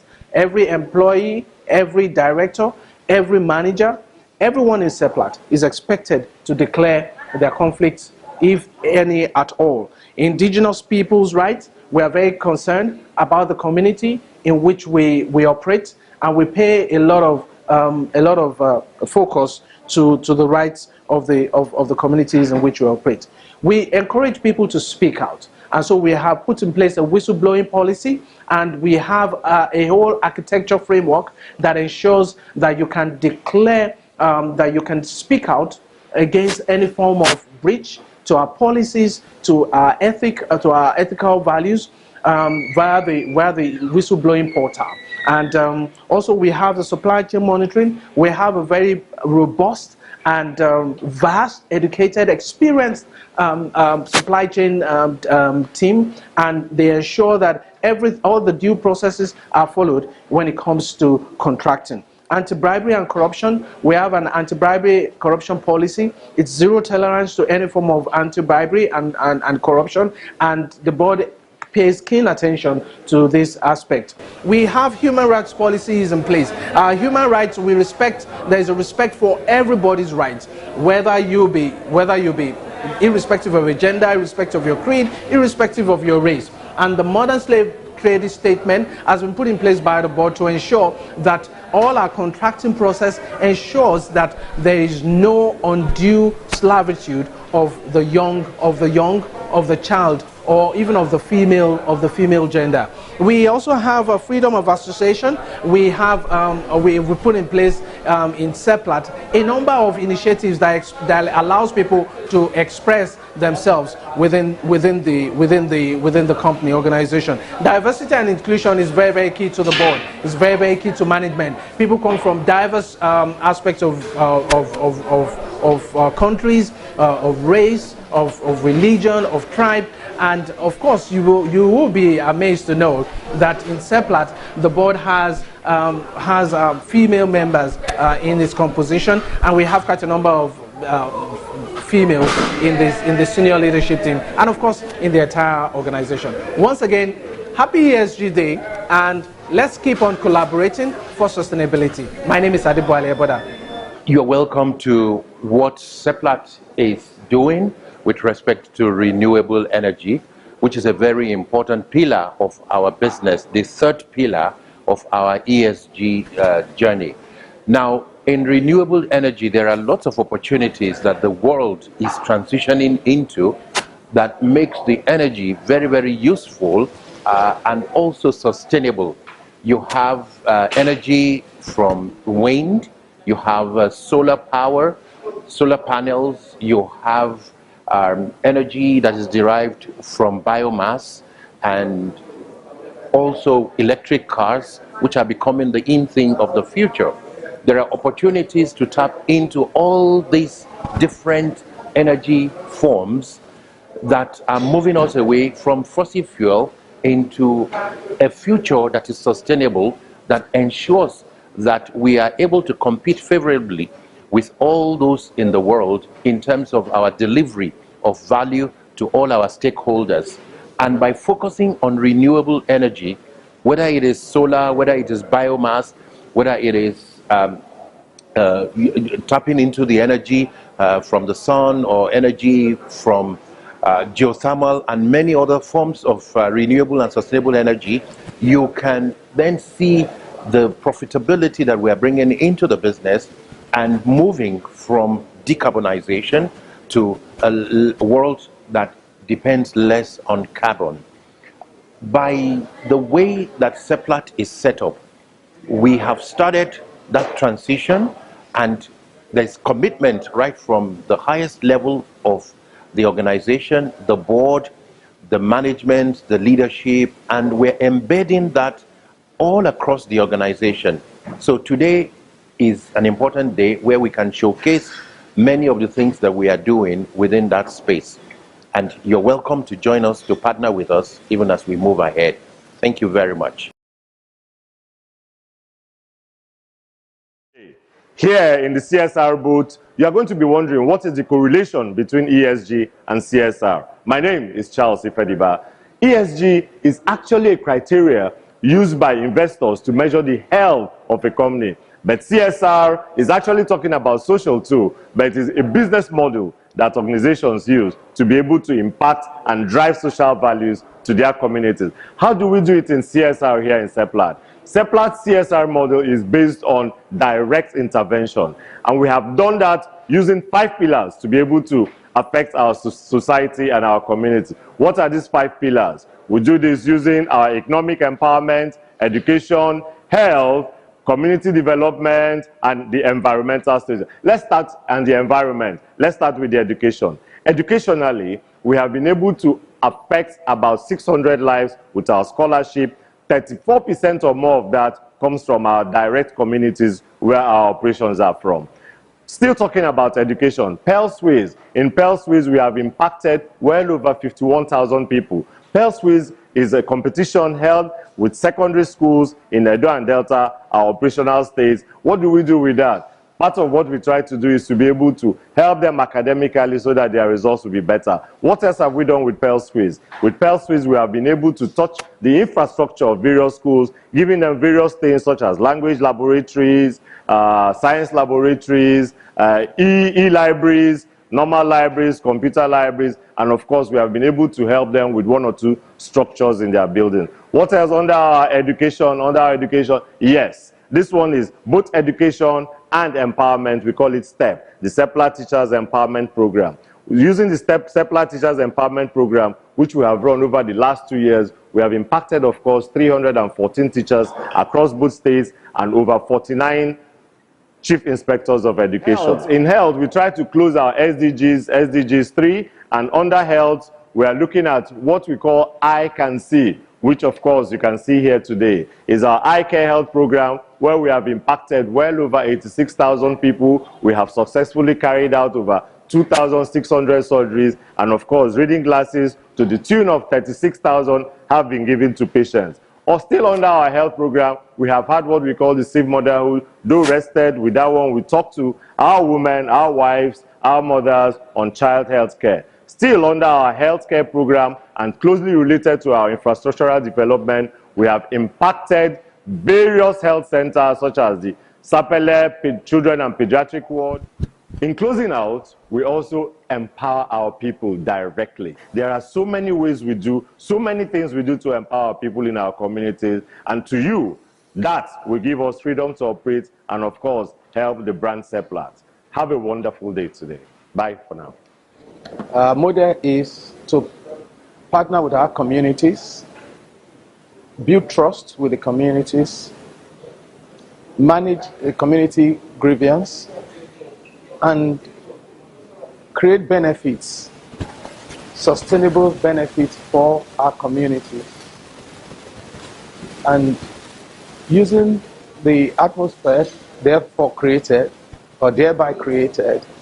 the peaceful atmosphere, the social license to operate, using that as an opportunity to develop our communities. So in the community community development bit, the company ensure that the communities are proactively engaged. We do not wait for things to happen before we engage our communities.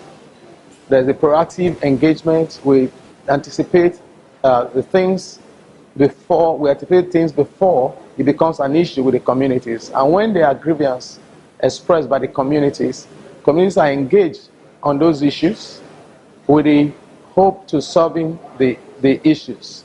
And over the years, Seplat has made